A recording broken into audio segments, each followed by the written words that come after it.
this angle. Come on, bro. Like, what are we doing? Okay. Whew. Don't we just love this casual pony with the fucking headphones? Okay, welcome to TikTok Live. Have fun interacting with your viewers in real time. Yes.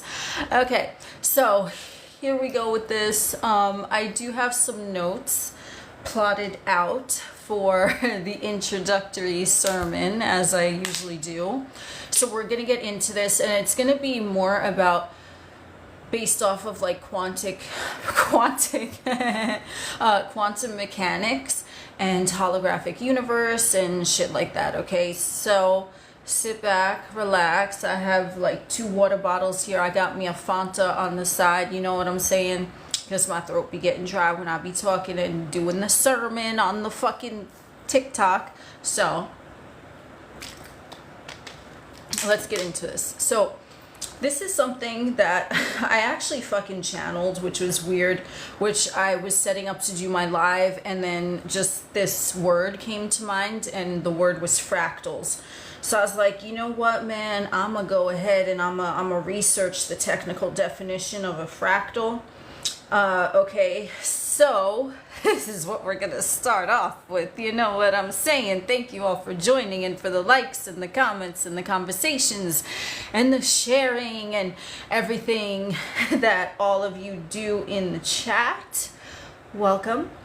Okay, so now this is, I don't know where the fuck this is from. It might be like some scientific research or some shit, okay, or chemistry. I don't fucking know, okay. I ain't a chemistry motherfucker, I ain't a science motherfucker. I'm a motherfucker that talks in metaphors, but the word fractal came to me, so we gonna roll with it. So a fractal is a geometric shape with intricate structure at all scales, appearing similar at various sizes. Blah, blah, blah. The term was coined in 1975 to describe shapes that seem to exist at both large and small scales within the same natural object. Fractals are created by repeating a simple process over and over and are self-similar in nature, though they don't need to exhibit the exact same structure at all scales. Oh, my jangles. Oh, my jangles. So now, the reason why I guess I channeled the word fractals was to read you the fucking technical textbook definition. And then now I'm going to get into what it means from a metaphysical perspective. Okay, so what we're talking about with fractals is that it is, hold on, let me revert to the definition now. I wanna fuck it up here.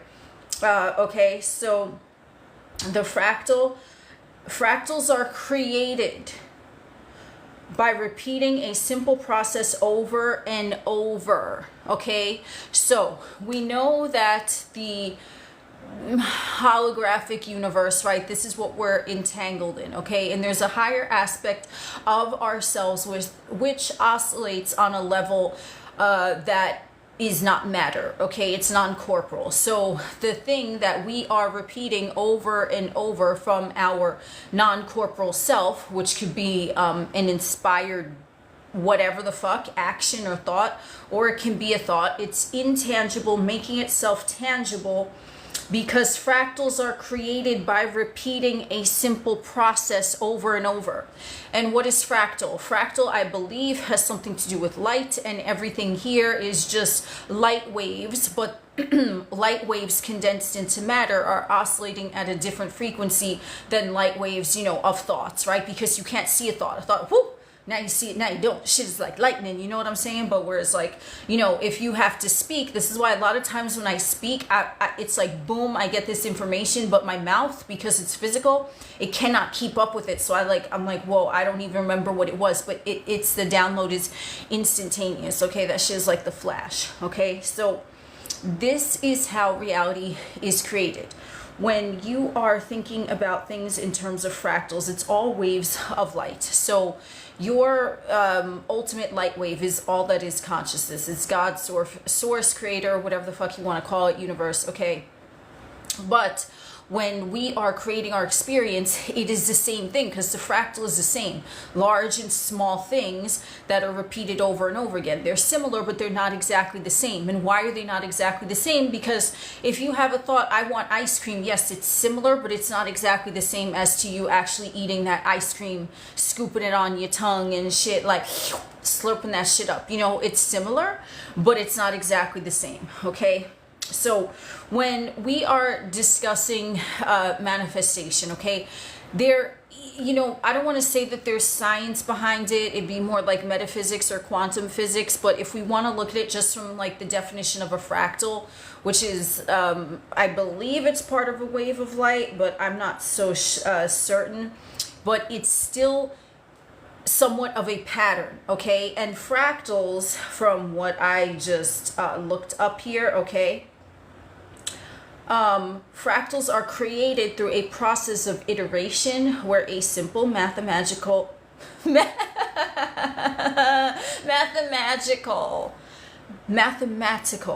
you see where my mind is focused. I'm just going to magic because, you know, because I know some of y'all here logically inclined. My ass ain't logically inclined, so I had to like break this down to like, you know, get through to some of you that need a little logic and need a little science, because my ass don't need that. I'm just like, poof, that shit appears like a rabbit out of a hat, motherfucker. Now what you gonna do? Nothing.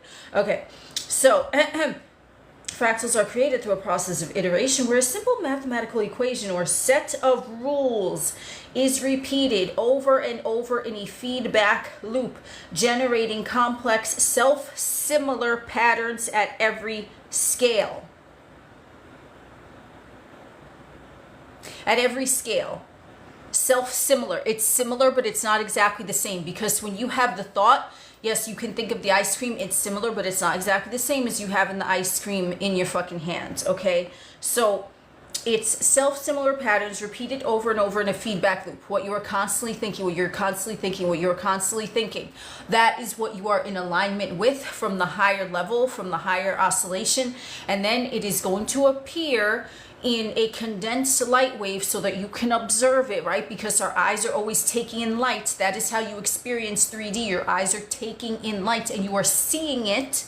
And then because you see it, then now you see it in front of you. So that's the first catalyst to believing that it's real, because you see it. It's light. Light is it, okay? You're just like, ooh, okay, I see it. Boom, no problem. And even if, let's say you have an intuition, right? And you're like, no, I know that shit is real, but there's no physical proof. You're still seeing it. It's still light. You're seeing it not with your two physical eyes, but with the third eye, okay? So it's all about line of sight. That's why I have a video on here talking about line of sight. So,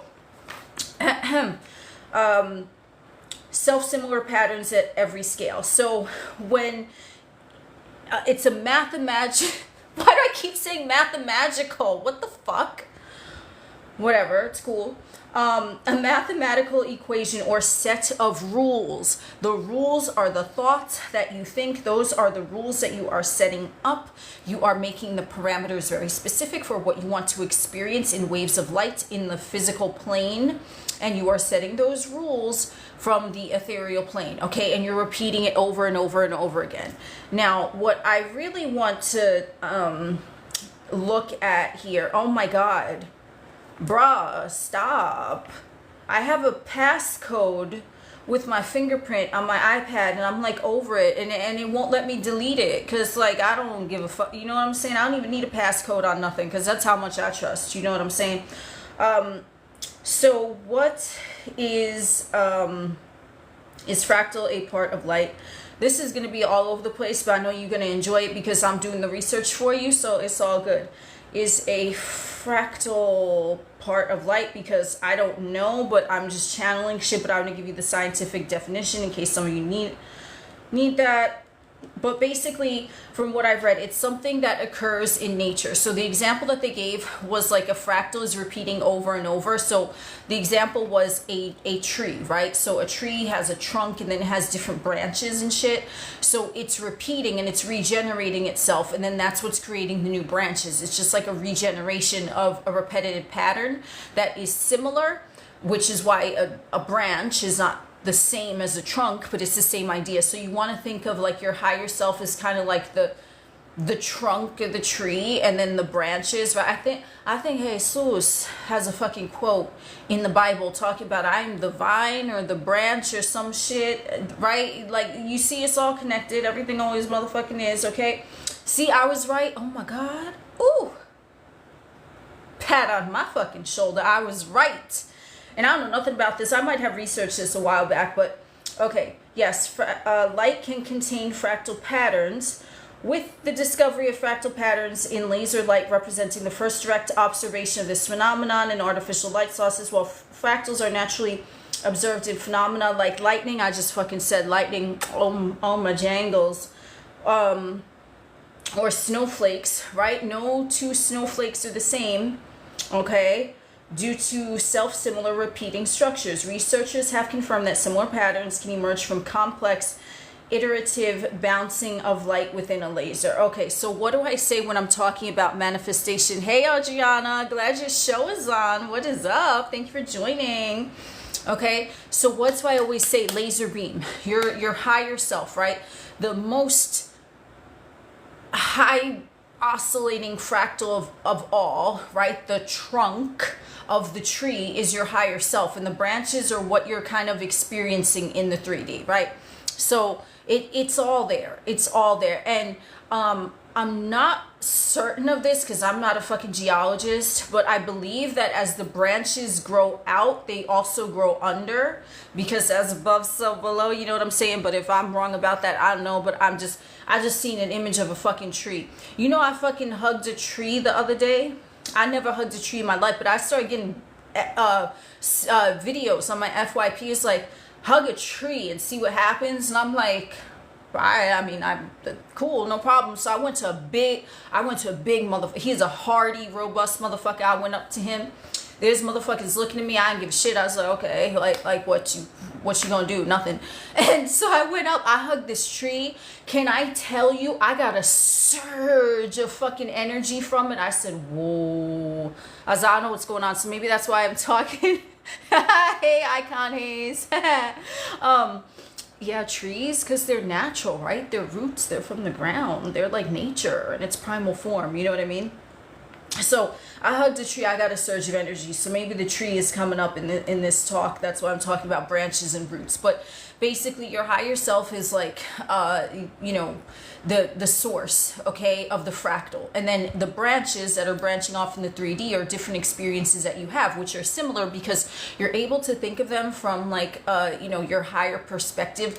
But the experience of you tangibly living through it it's similar, but it's different, okay? And a fractal, as we just said, is like they exist in laser beam, whatever the fuck I just said. I'm not going to read the definition again because I'm too lazy and I've already moved past that, but this is why it's going on YouTube. So basically what happens is that when I talk about manifestation, your God spotlight, okay, your source, it's like laser focused on the thing, creating the fractal, because fractals, as I just read, are created repetition, repetition, repetition, repetition. It's repeating a pattern, repeating a pattern. How do you repeat a pattern? You keep thinking about it. This is why there have been experiences in your fucking 3D that you've noticed a pattern, different places, different faces, but the same fucking shit always seems to happen because you have that fractal running within you. Okay, boom. Period. Okay, so that's why I wanted to talk about the fractals. If you wanted to research that more from like a perspective of like logic or like a scientific background, like it's all waves of light, okay? And we are interpreting this 3D reality, but it doesn't mean that this 3D reality is necessarily tangible. I mean, it's slowed down and condensed. And when you are in a heightened state of awareness, you know, let's say you have pizza with my favorite topping on it, you're gonna start to see, okay, you're gonna start to see that all of this is vibrating, okay? Like this right here, Unless you're like in an altered state, you're gonna see it as like, okay, yeah, it's a fucking Fanta, right? But from the higher level of consciousness, which you can access obviously in an altered state, it's like, whoa, like you see it vibrating, you see what it's composed of. It's not stable, okay? Nothing in this reality is stable. This is why the 3D is very malleable, and this is why circumstances don't matter, because you are the fucking trunk of the tree, and you go through, you know, you're like, oh, which branch do I want to cut off, right? You trim in the tree, so you're like, you know what, I don't want to experience this anymore. I'm gonna cut off the fractal right here, boom, and then, you know, you're gonna generate a new fucking fractal sector, okay? But it's coming from you, and it's waves of light. There's a mouthful. So now we have my notes, okay? So that was the first thing that I start off with. Now let's go to the quantum field, okay? Which it's not necessarily similar to this, but it's more of like, you know, a logical way of looking at it, okay? So if anyone has studied quantum mechanics, you understand that you are the observer, and the waves, okay, because they're waves, they're not solid, as I just said with the fractals, they're waves of light. They are not solid, and in every moment you are the conductor of the waves, okay? So if you want to imagine that there's like a still tub of water, okay, a fucking bathtub, and then you're observing it, okay? So now you're like, I want to make waves in the water. I'm going to make a splash, right? Then you're the one that's going to do that, and the structure of the water is going to change because it's not malleable. So that's how I want you to think about the 3D. It's like water, okay? It's like waves because it is. And, you know, if you think of waves in the ocean, if you just sit back and relax, the waves carry you to where you want to go. If you're even caught in the fucking rip current, what the fuck do they tell you to do? They tell you not to fucking struggle in the rip current. They tell you just lay back, and the current will bring you back to where you were before, but the wave is going to carry you, because if you're trying to fight against a wave that's already there doing its thing, you the one that's going to be struggling, homie. And this is what motherfuckers talk about when they're like, you know, circumstances don't matter. Why you trying to fight with circumstances? Like, you motherfucker, what you doing, you circumstance? Like, you try to fight with that, it's like you fighting the fucking rip current, because it's a wave, and the wave is already, the circumstance is like, that's why circumstances can feel so fucking powerful, because they're comprised of waves, and the wave is bringing you into it. Just like the wave of the reality that you want is the same fucking thing. It's bringing you to what you want, but you're not fighting that, right? You're just, or maybe you fucking are, I don't fucking know. But basically, what is happening is that everything is composed of waves, okay? So the 3D is composed of waves. They have just been slowed down so much because you repeated that over and over, and it created this fractal portion of you that you had a story in your fucking mind, and then it created, slowed down, condensed into 3D matter, and then now you're just like, you're like, okay, but it's still a wave, okay? So if you think of it not as something solid, right? Because something solid, you would think something solid can be destroyed.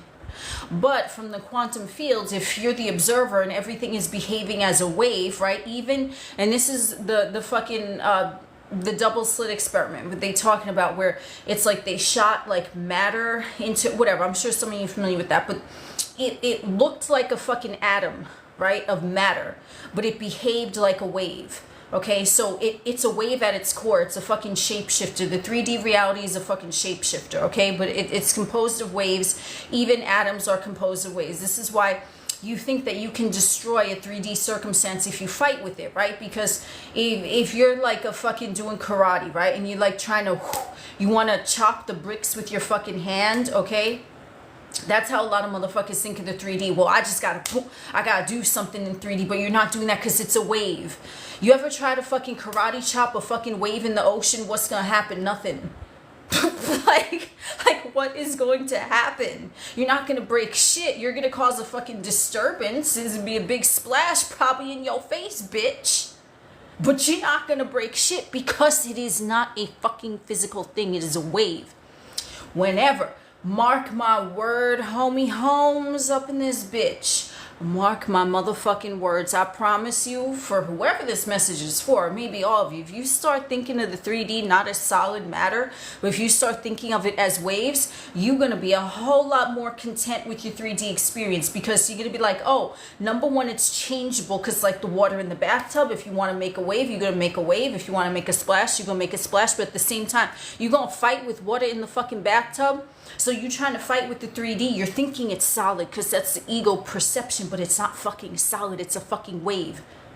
So you have, you're trying to fucking fight with something in 3D. You're trying to make shit move through an external action.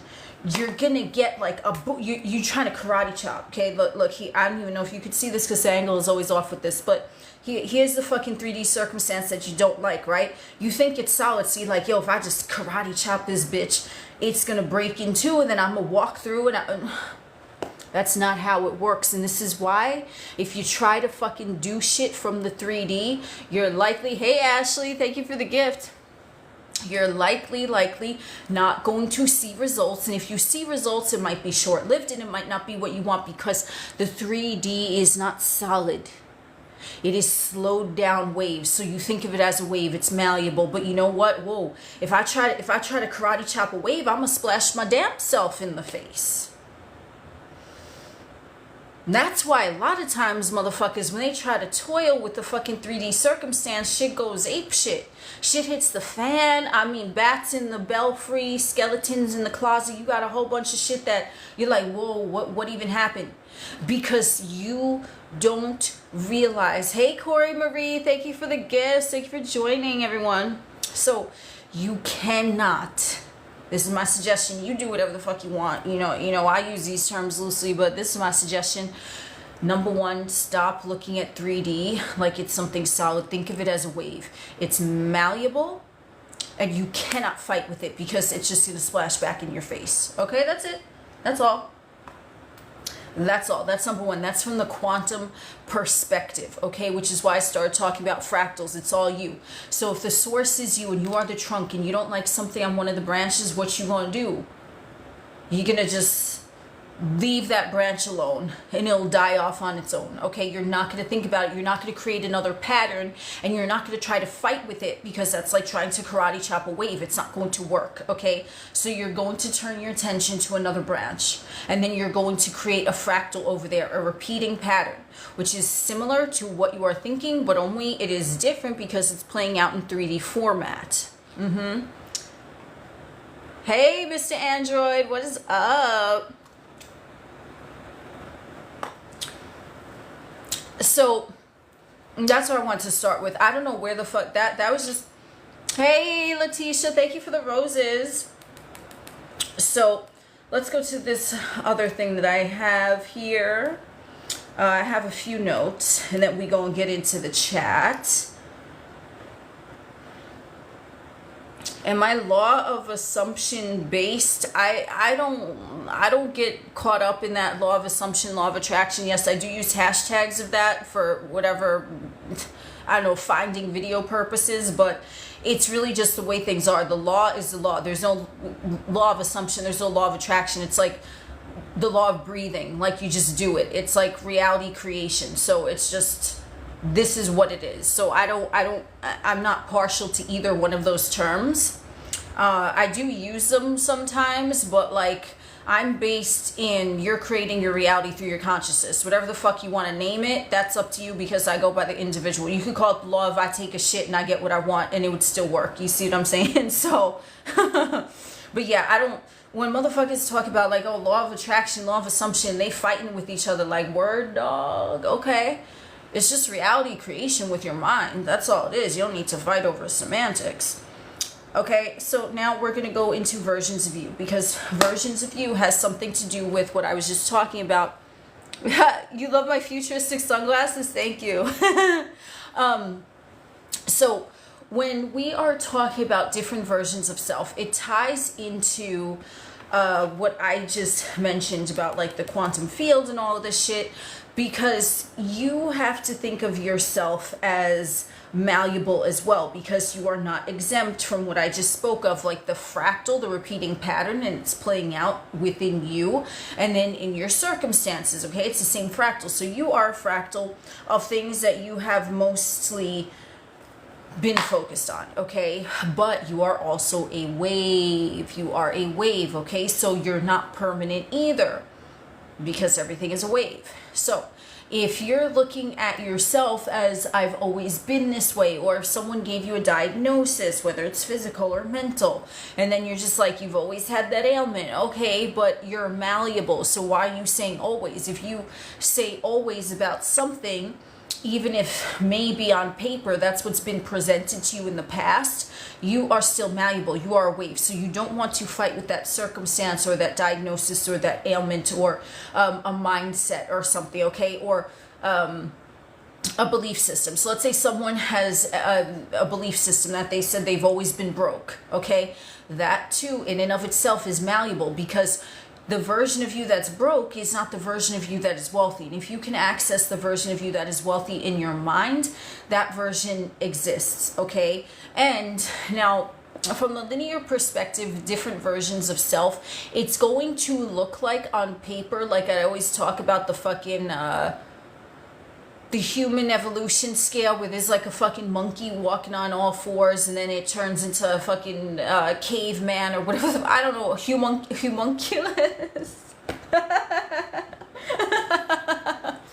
Fucking humunculus, bro. Like, oh my god. So it's like that scale of evolution. So when you're looking at the old version of you and you understand it's just waves, there's nothing that for you to fight with. You just want to change the pattern of the fractal. The wealthy version of you is what you focus on with that laser beam focus, with that God spotlight, okay? And then, you know, it can happen instantaneously, it can happen overnight. I'm not saying it can't, but from the linear perspective, it's going to look like you evolved into something else, to someone else, because of the way that the waves are moving, right? It's intangible, you can't see it, but it's still in action, it's always in motion, so you're always evolving, okay? So you are saying you've always been broke, but you want to be wealthy. So then what are you going to do? You're just going to look over here. I've always been wealthy. I've always been wealthy. You change the shape of the wave, okay? You change the shape of the wave that you are emitting, and then that version of you, okay, is, like I said in my analogy with the ocean, you in the ocean and your desired reality is here. The waves are going to pull you to it, because everything is waves. It's pulling you because now you're in resonance with it, but you're going by waves. This is what a lot of motherfuckers talk about. Thank you, Icon Hayes. So it's about, like, you are so in the new version of you, okay? So those are the waves that you are emitting, and the waves that you are emitting of the new version of you, it's in resonance, it's activating that with the God spotlight, that version of you, and then that is going to start to magnetize to you. So they say the path of least resistance, you're not even going to have to think about it, right? Like you in the ocean, okay? You just chilling, you floating on your back, you in the rip current, but you don't give a shit because you know that you're going to get to where you want to go back to shore, right? So you just lay back, you don't fight. That's what the first thing, what did they fucking tell you? If you're learning how to swim, what are they gonna tell you? Do not fucking panic. And it's the same principle as in the 3D, my dude, because it's all waves. So that thing is already magnetized, you know, you have an activation towards it, okay? It's gonna pull you there. You don't need to struggle. I gotta play the lotto 17 times a day. Well, like, that's struggling, that's panicking, okay? You're not gonna stay afloat if that's what you're doing, because it's a wave. I want you to think of the 3D as a fucking ocean. As a metaphorical fucking ocean. You think of the 3D as an ocean. You don't panic. You lay back and you relax. If you feel like you want to panic, the waves will fucking get you where you want to go, but you trying to fight against it. You trying to fight against it because you scared. You scared of fucking 3D. You are the 3D. Like, my dude, you scared of yourself? That's a little fucking interesting to me, but hey, to each their own, okay? So you don't want to panic in the 3D because your desired timeline is already there. It's malleable. The broke version of you, malleable, it's changeable, it's waves. You start putting a new fractal into place, wealthy version of you, and you let the waves pull you in. Okay, it's going to pull you in. You're not going to have to do anything. This is why a lot of times the manifestations, or I hear from individuals, they're like, oh, you know, I wasn't thinking about it and it happened. Yeah, because you stopped fucking struggling. You stopped fucking doing this in the fucking water, fucking panicking, and you just laid back and you're like, okay. And that's why motherfuckers talking about surrendering or letting go. And I want to be clear, you're not surrendering to your, you're not surrendering your desire. You're surrendering the need to control. It's not really you from the God self that's surrendering. It's like you're surrendering the ego. Like you're telling the ego, okay, cool, you want to panic in the fucking water over here, but that's not what we're doing today. We're just going to fucking lay back and let the waves take us where we're meant to go. That's what surrender is. And you are surrendering, believe it or not, if you are not thinking about it. Okay, even if you're not actively, I surrender. Okay, my dude, you know the fuck you need to do all that. You know what I'm saying? If you just turn your focus elsewhere, you're like, okay, yeah, I'm gonna play a video game. I'm gonna go get my hair done, whatever the fuck it is, right?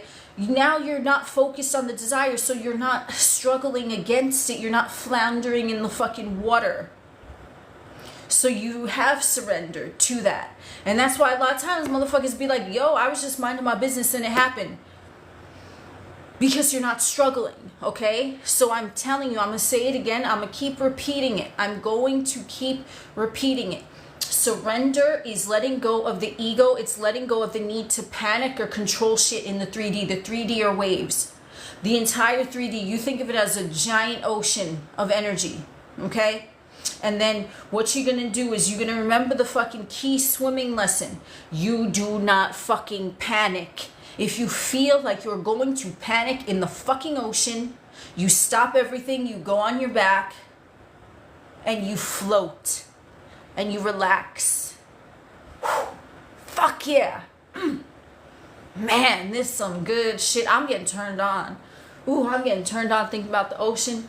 Woo. Oh, my jangles. I love it. I love it. So it's like a big fucking ocean. Okay? With a fucking Fanta. It's a big fucking ocean. And you are not going to do anything to toil with it. Because how can you do it? It's water. It's waves. It's malleable. What are you going to do? You're not going to break it in half. You're not going to fucking throw darts at it. What is going to happen? The best thing to remember in 3D, it's all waves. The more I relax, the faster I will get to where I'm going to go, because the waves that I have activated within me are also activated in that timeline that I seek, and that timeline is pulling me there. Just like the rip current will pull you in maybe a big circle, but if you relax, it's going to bring you back to shore. Fuck yeah. So if that's the takeaway from this video, you do not panic in the 3D. It's waves. It's all waves. This is why a lot of times motherfuckers, like, they feel like they're gonna start to spiral. Oh no, what do I do? It's the same thing. Like, think about it. You're in the water. You don't know how to swim. Okay? You're like, oh shit, right? It's a fear. It's like, oh no, what am I gonna do, right? If you don't know what you're gonna do and you're panicking, you think like you're in water. Oh shit, panicking ain't gonna get me nowhere. I'm just gonna relax.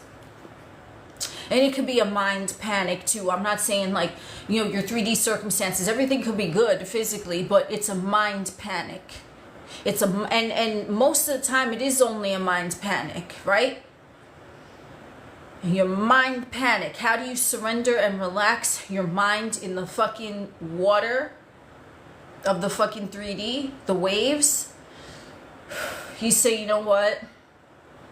This topic is not the best for me to think about right now, because I'm too riled up. I'm gonna take a time out. I'm gonna relax. I'm gonna go do something else. I'm gonna go for a walk. I'm gonna go for a drive.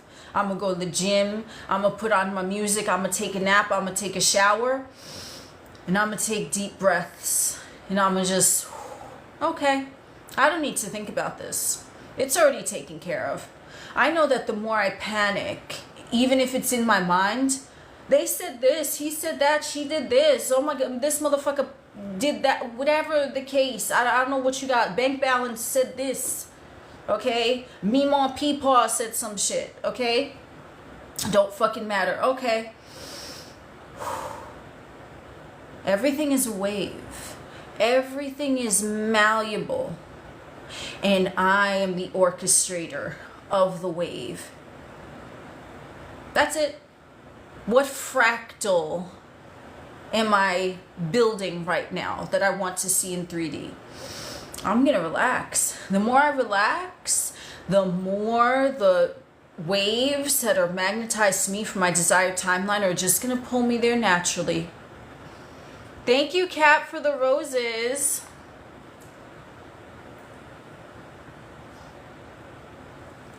So that's what you want to keep in mind with this whole thing, okay? If you're thinking of the 3D as something solid, you're like, yes, the ego is looking at it as something fucking solid, okay? Like hard as dick and shit, but that's not what it really is, okay? The 3D is very flaccid. It's very movable if you fucking just don't panic, you know what I'm saying? So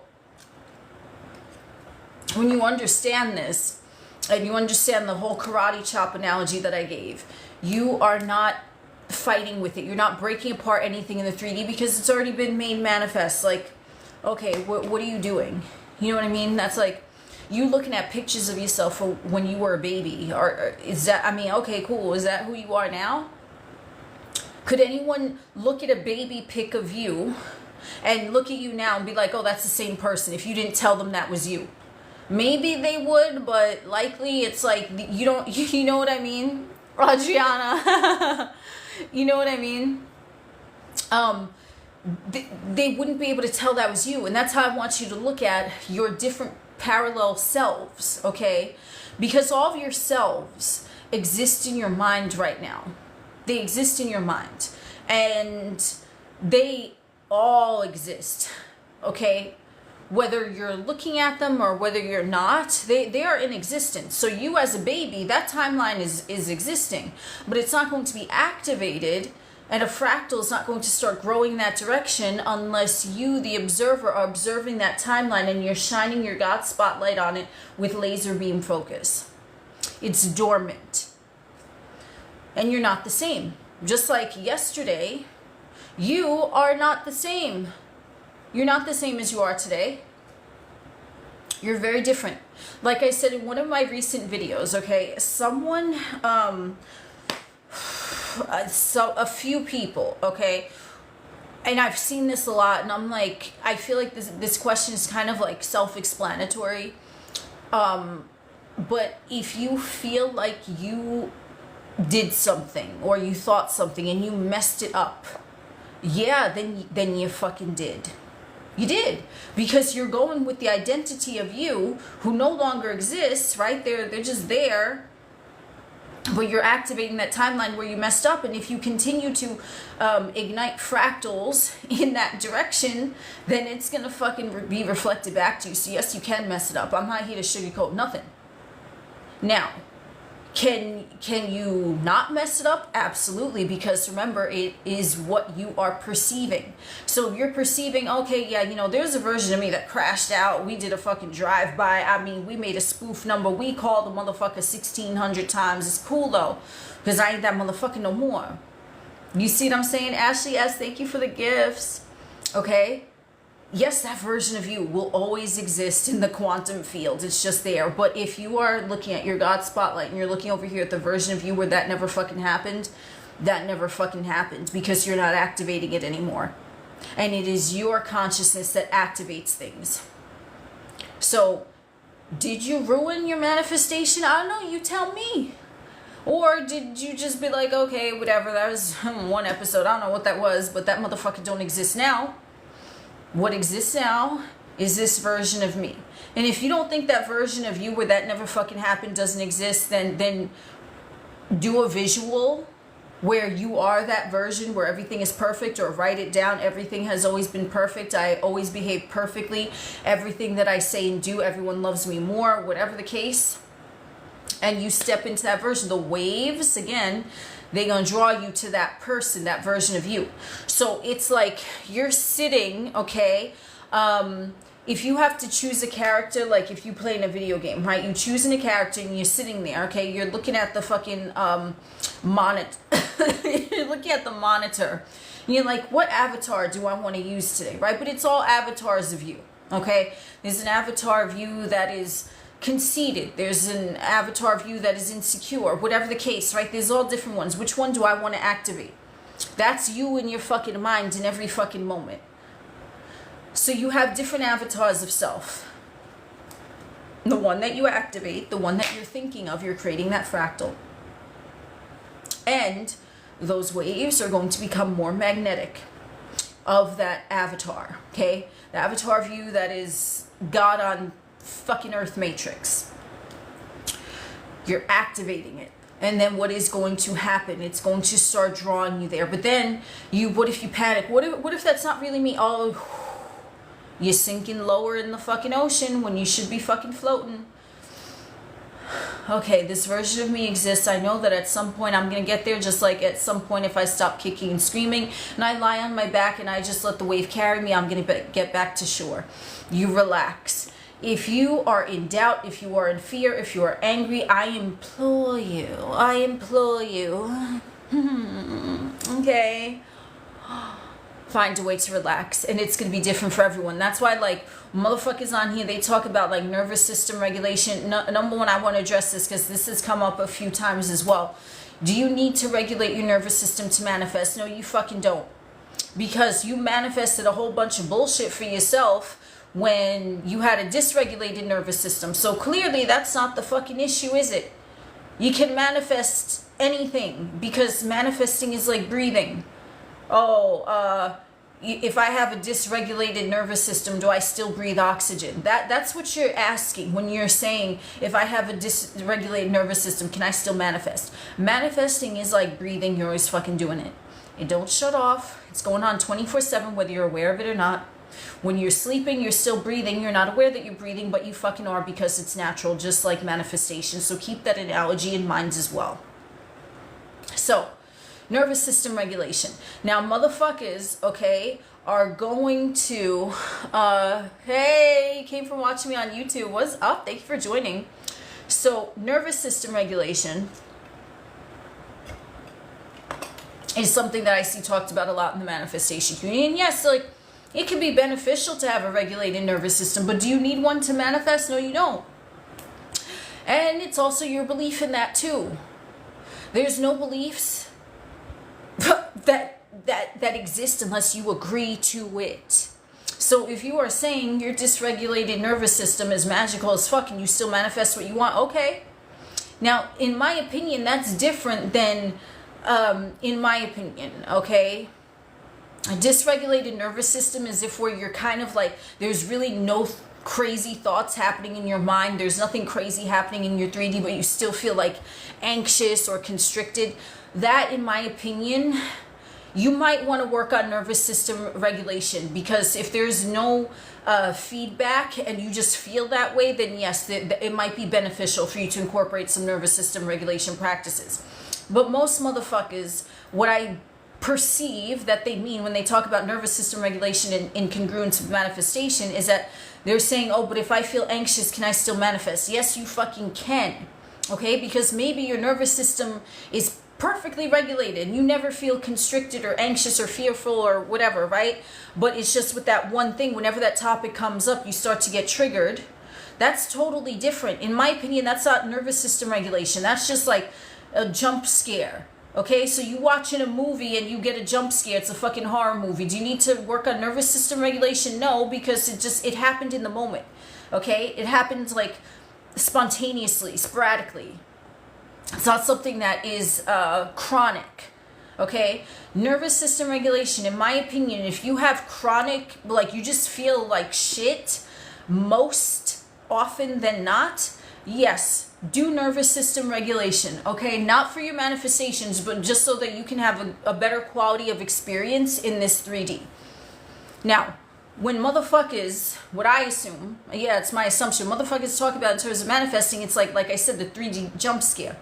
Like something pops up, oh no, you know, if you're fine, but then you just had a jump scare, then what you're gonna do is the process I told you. This is just a wave. Okay, this is a wave in the ocean. However it got here, but if I try to fight with the wave, I'm only gonna end up splashing water on my own fucking face.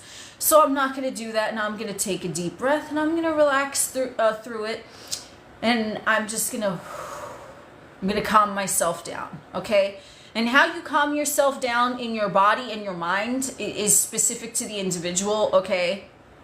So, motherfucker A might go for a drive and put on music. Motherfucker B might get a little something to, you know what I'm saying? And just relax, take a shower, watch a movie. I don't know, okay? I don't want to give anything specific for you to do because I'm not you. So you know what calms your mind down. Jerk off, I don't fucking know. Whatever the fuck works for you, okay? But whatever you know is going to calm you down in the fucking moment if you get a fucking 3D jump scare, that in my opinion is not nervous system regulation, because nervous system regulation, you would want to work on it if you're chronically feeling like that. But if you're just feeling like that, like, ooh, okay, you're triggered, and then motherfuckers try to talk like, oh, well, you can't manifest if your nervous system is dysregulated. Bitch, motherfuckers have been manifesting because it's not the nervous system. Nervous system is important if you want to have like a good quality of life, but you manifested a whole bunch of shit. Regulated, dysregulated, it didn't matter. That was your focus. You knew something was going to happen, whether it made you feel good, whether it made you feel bad. That was your focus. It manifested. Okay, there's plenty of individuals that maybe have a dysregulated nervous system, but they've manifested a lot of amazing things for themselves. Now, if they're constantly feeling not well, but their thoughts are in alignment with what they want, but they just think that maybe they need to work on nervous system regulation, or they're labeling themselves as having like chronic anxiety or something, yes, you should work on that, okay? And, you know, you don't want to identify, absolutely icon haze, you manifest that too, because if someone is saying that they need to work on nervous system regulation, then you're already perceiving a problem there, and then a problem is going to fucking present itself. So you don't want to look at anything as a problem. Now, like I said, if anything is chronic, then what is that? Oh, I always feel great. Oh, I always feel great. Oh, I always feel great. I mean, you can do that. And even if it sounds like bullshit or woo-woo, if you keep saying I always feel great, I always look great, the repetition is causing those fractals to be magnetized to each other, and they're going to create the hologram in front of your fucking eyes, and then you are always going to feel good, and you are always going to look good because you're saying it.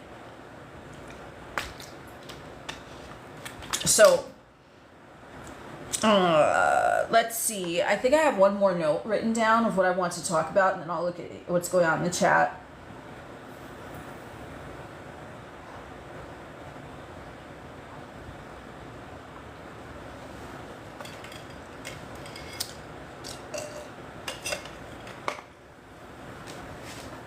Okay, my last note that I wrote down for today's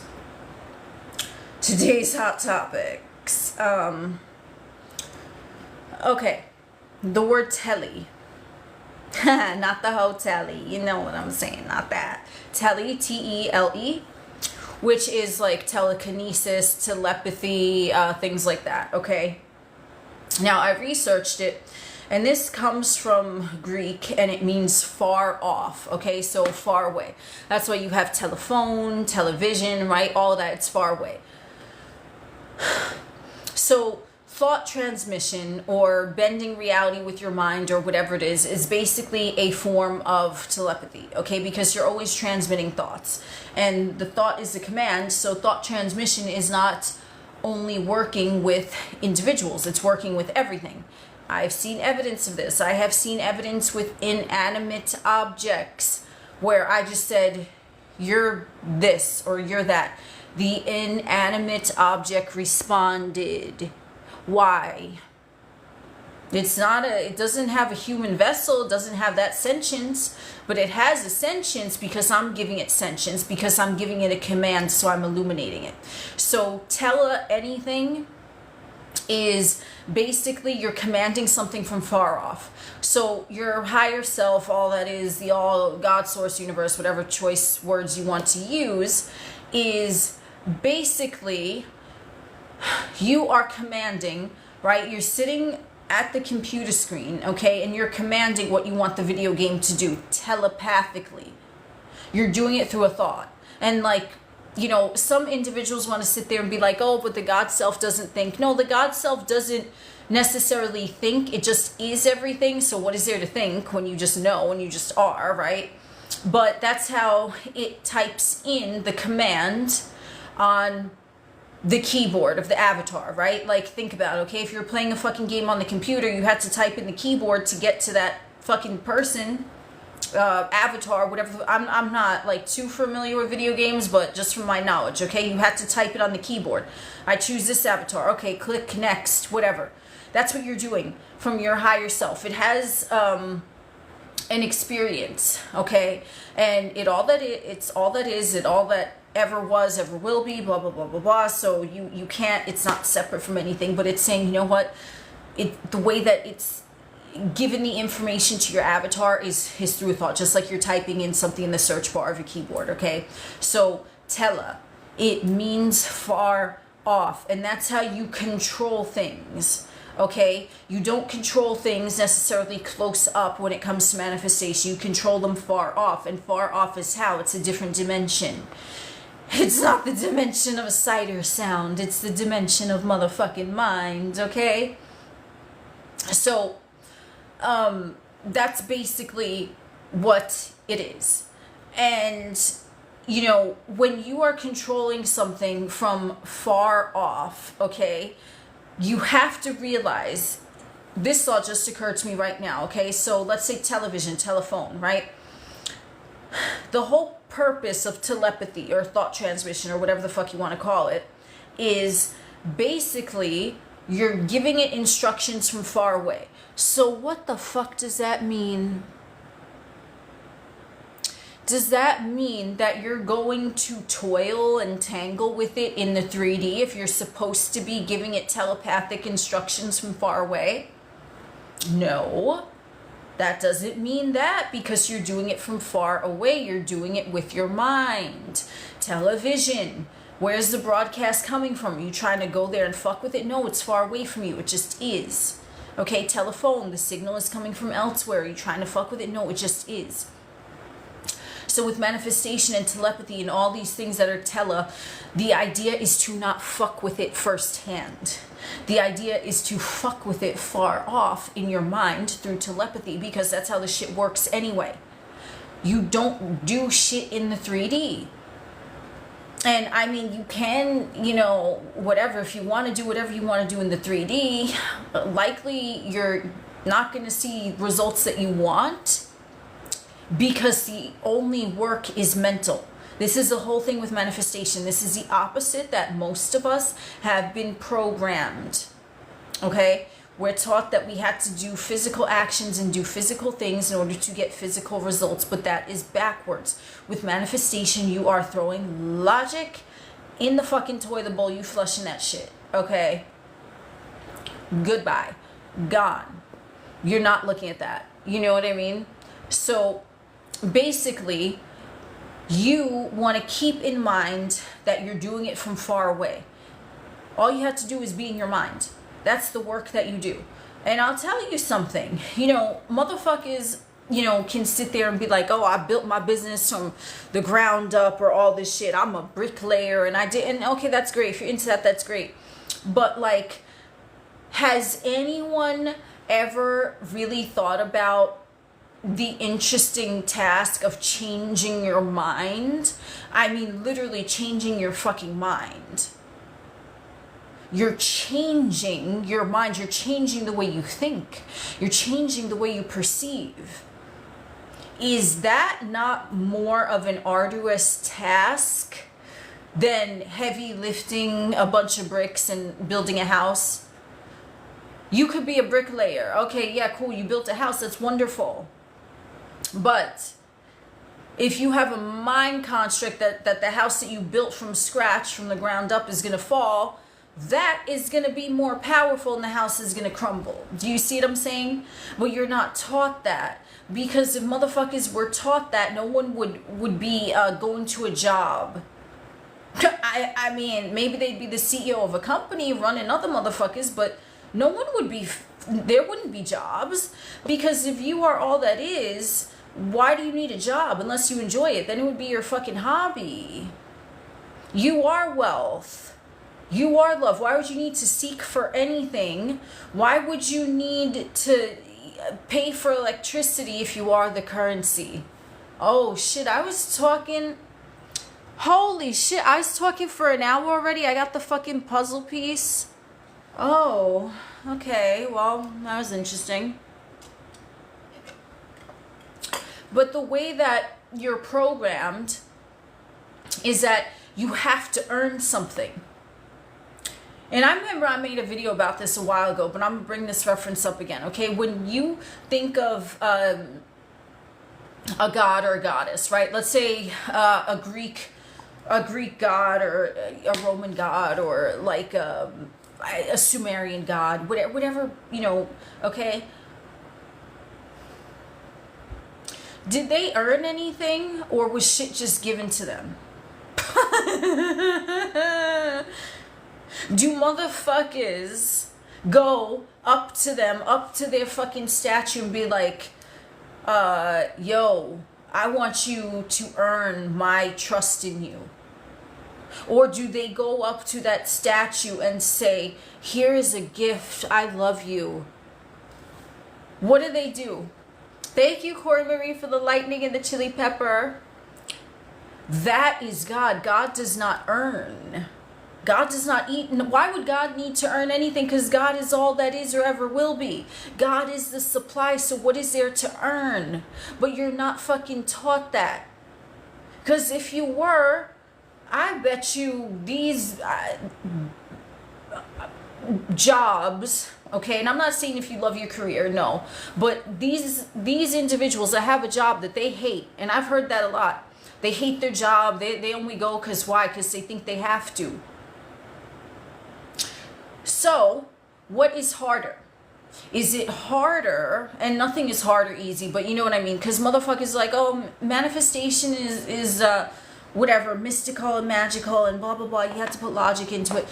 The hardest work compared to like doing a physical task, it's more difficult to change your mind and to say, no, I don't care what society says. And of course, if you look at it as hard or easy, it will be. But you know what I mean. In my opinion, if I had to compare the two, it would be more of an issue for someone to stay diligent in maintaining their mental prowess compared to something physical. Like you, okay, anyone could go to work, get hired, get a job, get paid, cool. But it takes more mental discipline. It takes more discipline to change your mind than to change something physically. That's what I'm trying to say. Because you're programmed, not only do you have beliefs that came from, you know, caregivers as you were growing up or whatever, but you also have societal fucking belief systems where they say that you have to, you know, go to this fucking college so you can get a degree, so you can work, so you can earn a wage. Whereas if motherfuckers were taught, well, you're God, you're the currency, you are the source of everything, to really like take a look at those two things. They're opposite, right? But you know, all opposites can be rectified. Like and unlike are the same thing, different degree. Fuck yes. Shout out to the Kybalion. Okay. So is it more difficult to sit there and say, okay, most individuals think that they have to get a job and they have to do this and they have to do that. I don't think that way. You now, number one, not only are you thinking differently, you're thinking for yourself, which is critical thinking. You are thinking against what society has been taught. Okay, you might be laughed at. People might not take you seriously. They be like, oh, that's a bunch of bullshit. This motherfucker's crazy. What you mean you don't need to work? Everyone works. Nah, bitch. I'm the Lord and there is none else. I don't need to earn shit. All that I want is given to me because I am.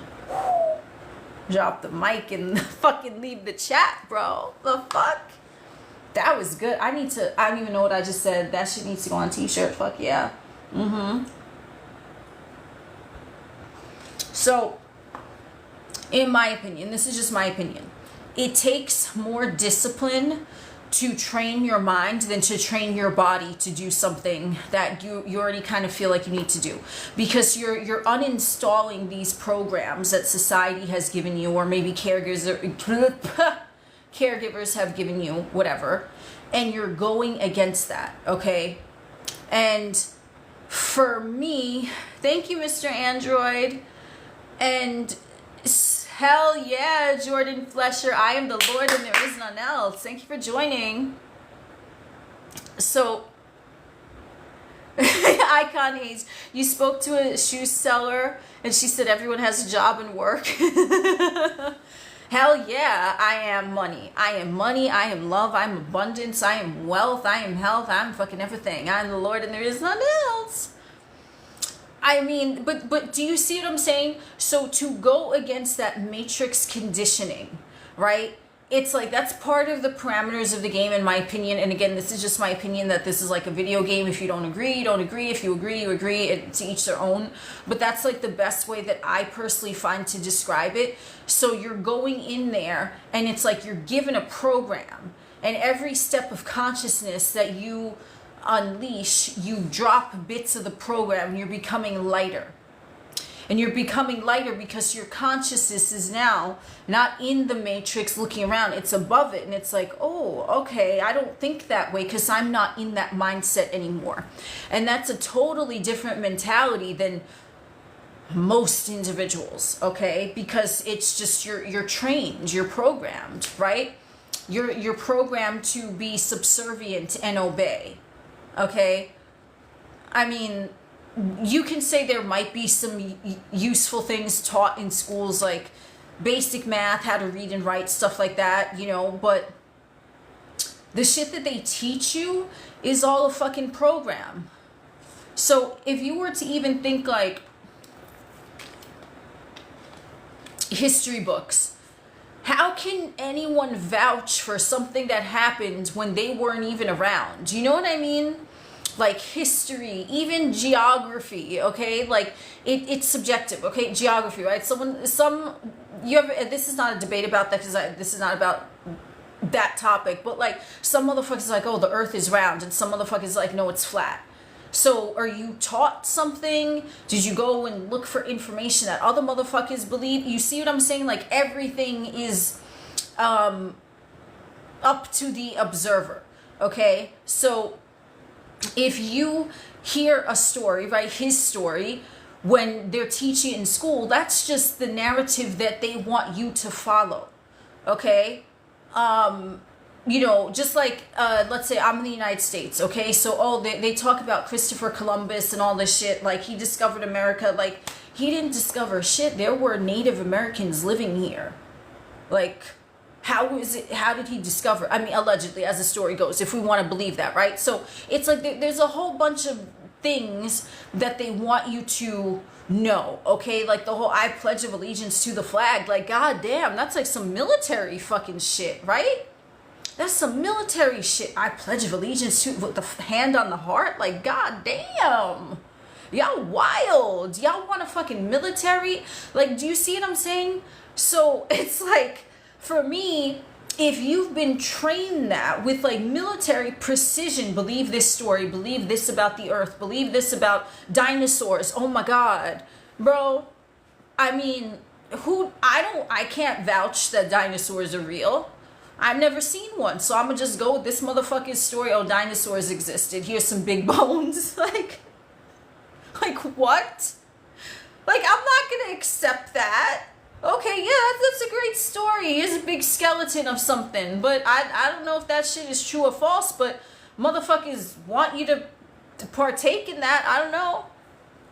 So to unlearn or to be indifferent to those things, right, where you're trained with military precision that you have to obey and you have to go get a job, like that to me, it's like it's easy to do because that's what you've been programmed to do, right? It's like you know, if someone is not doing that, it's like, whoa, you know. And that's what manifestation is. Manifestation is just, you know, you can manifest from the belief system, right? Because, you know, manifestation is just the parameters of the game, right? That's it is what it is. Reality, you create the reality, but what input are you inserting into the matrix to feed back to you? What fractal are you creating? Are you creating from, okay, well, I have to go get a job and get a good degree and do this and do that, and then whether they take your fucking money for Social Security and like all this shit, like, my dude, really? I mean, you know what I'm saying? And motherfuckers, it's easy to do that because it's so readily available to do that. With the manifestation and conscious reality co-creation, you know, now it's like kind of becoming more mainstream, but it's definitely not something that, I mean, I ain't been to school in years, but I don't think it's being taught in like fucking first grade level or some shit. You know what I mean? So it's just a different way than you've been trained. But manifestation, it just is, okay? It encompasses if you believe in it, it encompasses if you don't. But if you are having a program that says that you need to go to work in order to attain material realm success, then yeah, that's going to play out for you. Not because it's true, but because the law is the law and the law is neutral and it just governs the matrix. And it's like, this is the law of whatever I believe, it just fucking is. Yes, Londini, I totally agree. And it just is, okay? So if you were to start thinking outside of the box, then you're just like, no, but I'm the Lord and there is none else, and I don't need to earn shit because I'm the source of everything. So what the fuck is there to earn? Just like you see the God sitting on the throne in the statue, motherfuckers ain't telling the God, get on your knees and worship me. No, they're bringing God honey and fucking flowers and food and all this shit, right? Do you see what I'm saying? What is God doing? God just is. And motherfuckers come to him or her or they, whatever, you know, whatever you want to go with that, okay? Motherfuckers just come to God. There's nothing to do, which is why, to loop back around to what I was talking about with the example of like the waves, the 3D reality is waves, but the God self is the primal wave. So if you could just allow the ego to relax or train that motherfucker, and you're just like, yo, chill the fuck out, just relax, surrender in the water and let the wave carry you. What is God doing? Nothing. That's why you don't need to do anything to get your desires. And this is why I hear so many times that when motherfuckers weren't thinking about it, the thing came to them because they were in their true, authentic God self when they were just being in the moment. And things come to you.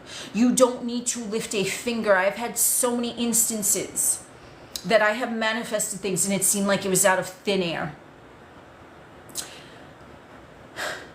But you can't fuck with it in the meantime, okay? And the quickest things that I have manifested, as well as other individuals I spoke to about have manifested, they didn't think about it, or they were like, yeah, that would be nice, and they forgot about it, they dropped it. Why? Because they were in the God state. The ego was surrendered because the ego wasn't trying to protect some shit. You never gonna get that. You need to work hard for that. You need to earn that. You don't need to earn money. You don't need to earn love. You don't need to earn respect. You are those things and you give them to yourself because I am the Lord and there is none else. That's it. The waves analogy, yes. That just really came to me just to talk about it in that format. Thank you for the roses, AP.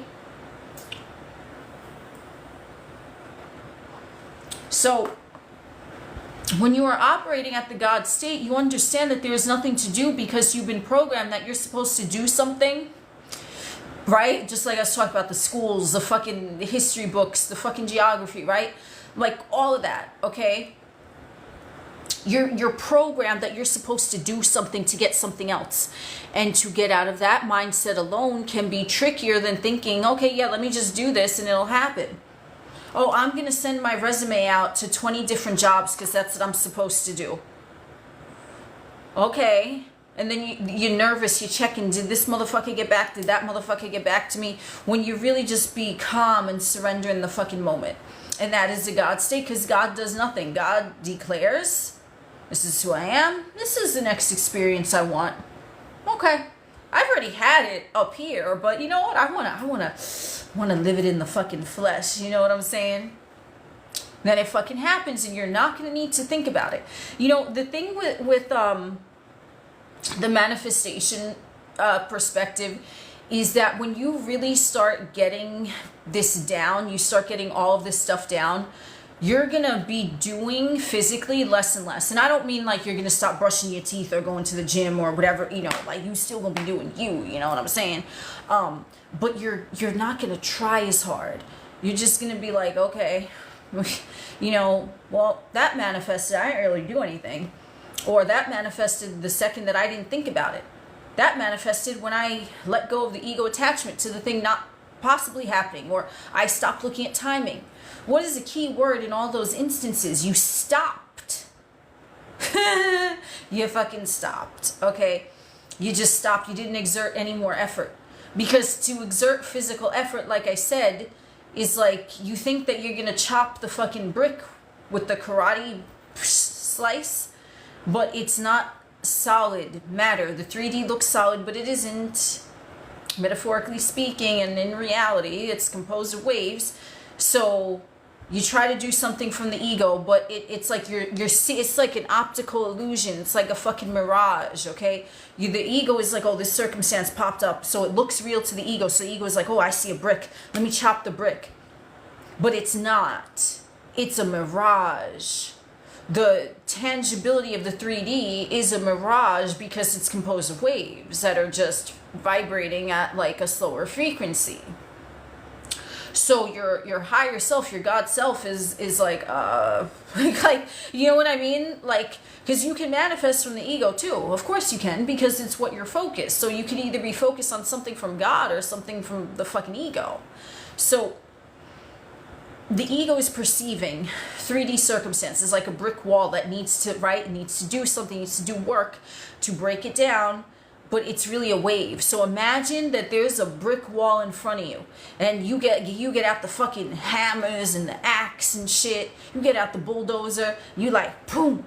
But as soon as you perceive that you make contact with the brick wall with the fucking hammer to tear it down, it turns into fucking waves, and it's water, and it splashes you in the face, and you like exert all this effort with the hammer, but it goes through water, and you're like even more, you're like, whoa, what?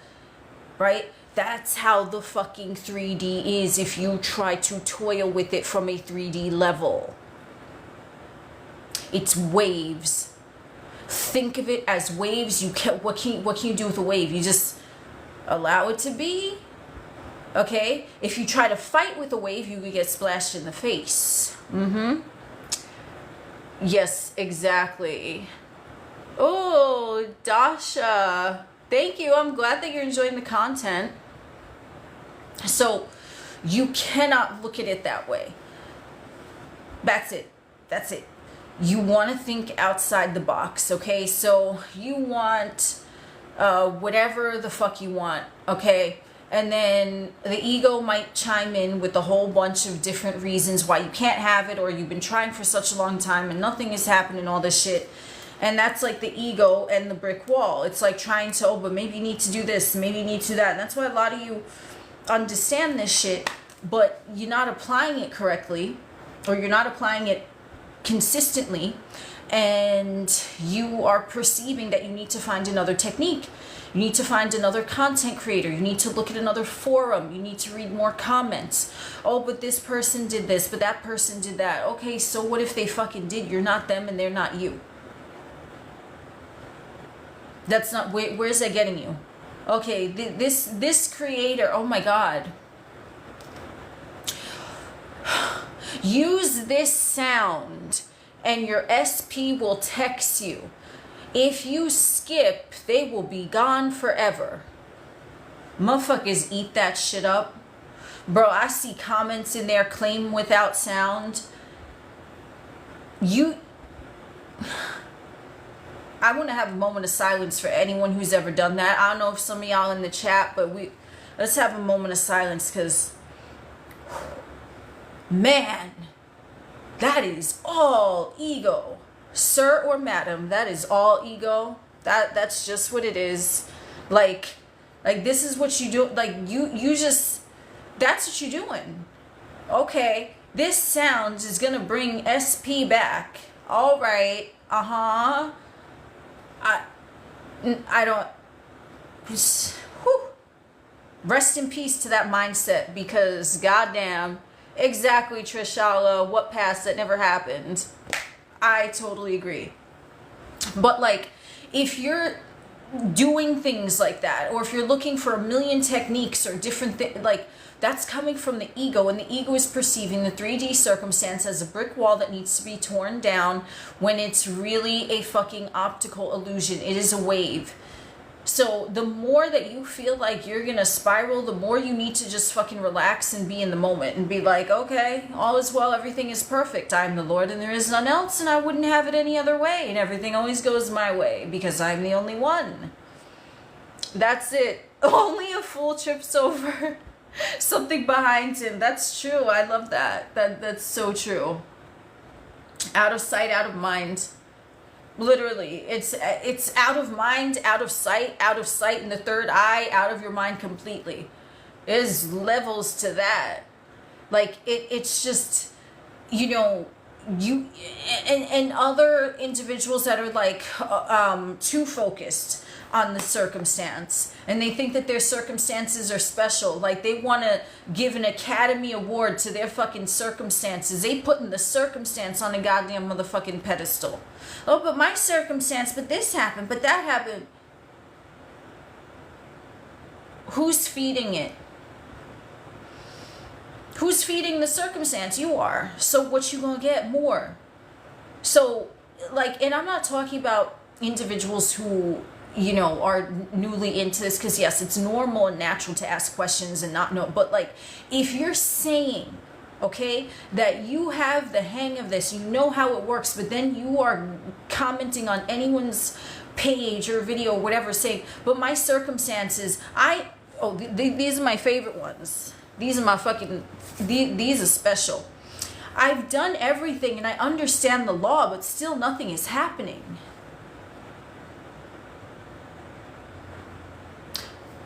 I don't know if those are bots or trolls or NPCs. I don't know. But if you understood the law and you were doing everything correctly, a comment like that would not even cross any hemisphere of your fucking mind to type out. Okay? Like, that's what it is. So, you don't need a technique. No one in here needs a technique. You don't. You just declare what you want and you don't think against it. You change your mind. You change your mind, because every ounce of your ego, if it's not familiar with that thing, is likely going to try to fight you and to try to find something to point out to you. But you're going to be strong and you're going to remain firm on what you want, and you're going to say, I declare this is what it is.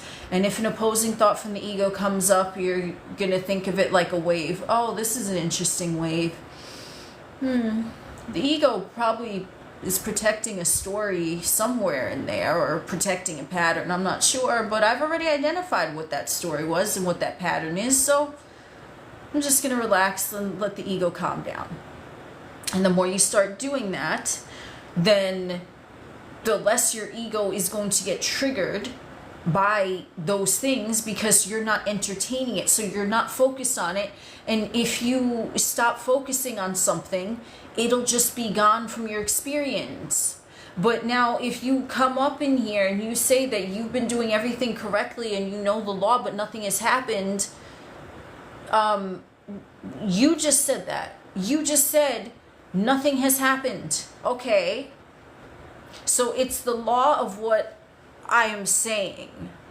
I'm saying that nothing has happened.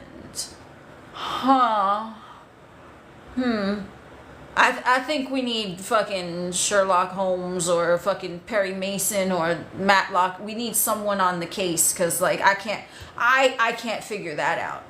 You know the law, but the law is what you assume to be true and what you declare is, but then you're saying nothing's happening, and you're wondering. You have to take the time to ask the question like that. Like, either you don't know the law, or I don't know what's going on there. Okay, because that to me is confusing as fuck. I'm like, y'all good?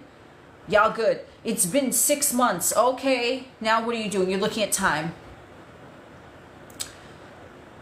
You're looking at time. You're wavering. You're looking at circumstances. You're giving the fucking circumstance an Academy fucking award, and you're saying, wow, best circumstance ever. This beats every other motherfucking circumstance. Jet 2 fucking holiday. Like, my dude. Really? Really? But you know the law, and you know you get what you focus on, but you're focused on the circumstance. Okay. I don't know. I mean, if anyone has fucking thoughts on that, because I mean, all right. You know what I mean? If that's the story you want to go with, okay, you're going with the story. You going with the story. Your circumstances are special. Okay. So then your circumstances are going to be special, not because they are, but because you're declaring them to be. Or if you're saying that it's been this amount of time, then you're focused on time, so you're going to create more of it. But yet, if you know the law, then the law is the law. The law is neutral. The law does not give a fuck. If you focus on time, a circumstance, an SP, a fucking toilet bowl, a toothbrush, it does not fucking matter. You get what you focus on. That's it. You don't need a new technique. You don't need any technique. Because God does not earn. The technique is there to placate the ego, or if you have a subconscious belief that's in opposition to the desire, okay, yes, the affirmations can be very helpful. But like after that, you don't need to do anything other than just declare what you want. Like, nothing beats a Jet 2 holiday except being consciously aware. I fucking love that. That's so fucking true. Jet 2. Man, those videos stopped popping up. They were really prevalent like a few, I don't even know, maybe like a month back. Like, that was all I was seeing, but oh, they stopped, and I'm really glad they did. I don't want to summon them now by talking about it though. They no, seriously. That shit was wild, the Jet 2 holiday shit. I was like, yo, what is happening? Yes, it's a storytelling with conviction. Like, I'm sure all of you have had instances where you're like, okay, I just know this is happening. Or I know this person likes me, or I know this, or I know that. You just knew it. And it's like, yes, you had a thought about it, but it was deeper than a thought. It was a knowing. It wasn't something that your ego even tried to fight with, because it wasn't a story. It was just a knowing. And that's how you can tell the difference. Oh, this is so good. Oh my God. Oh my God. Oh, okay. Here is the difference between like a belief system and like a knowing. Okay, a knowing that is from God, because remember, God is all that is, ever was, ever will be. God just knows things, but you have to interpret what God conveys to you by way of a thought. So you have a thought, but the thought processes as, okay, it's in total alignment. Your ego is not going to try to fight you on it, right? Whereas let's say if it's a story, oh no, SP didn't text me back in 3 minutes, thank you for the roses, then you likely are going to have your ego pop up, hey, what about this, what about that, blah, blah, blah, right? And that is causing a constriction or a feeling that you don't much care for, right? That's not a knowing. That means it's a story. It's not something that came from God. You don't know it. Your ego is jumping on a story that you have about that topic or about that person, but it's not a knowing. And that's how you can tell. If you get something, I just know it, you're not going to feel anything. And that's what, Neville says, is feeling is a secret, because you just know it. And there's nothing that the ego is trying to fight with. You're not trying to do anything, because it's a knowing. It just is. And that comes from God. Like, the things that, the things that you just know, I guarantee you did not have a strong emotional anything to it. You didn't feel good, you didn't feel bad. It was just, oh, I know. That's alignment. Okay? That is total alignment. Yes, the knowing is the highest form of creation because it comes directly from God, and it doesn't, like, it bypasses every belief system because God is beyond a belief system. So you just know it, and your ego is not even offended because the ego is like, God has spoken, motherfucker, I'm gonna be silent now. Like, you know what I mean? It ain't gonna try to fight with that. Whereas a story, the ego is like, you know, doing all this crazy shit.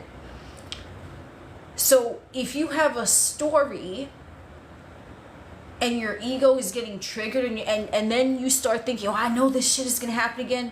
No, you don't fucking know shit, because the pure knowing is not gonna have any type of negative emotion to it at all. A pure knowing will not. That did not come from God. If it feels like shit, you must quit. Let that motherfucker go. It did not come from God. It does not serve you. And that is when you just go into the abyss of your mind and you relax and you let the waves take you to your fucking desire.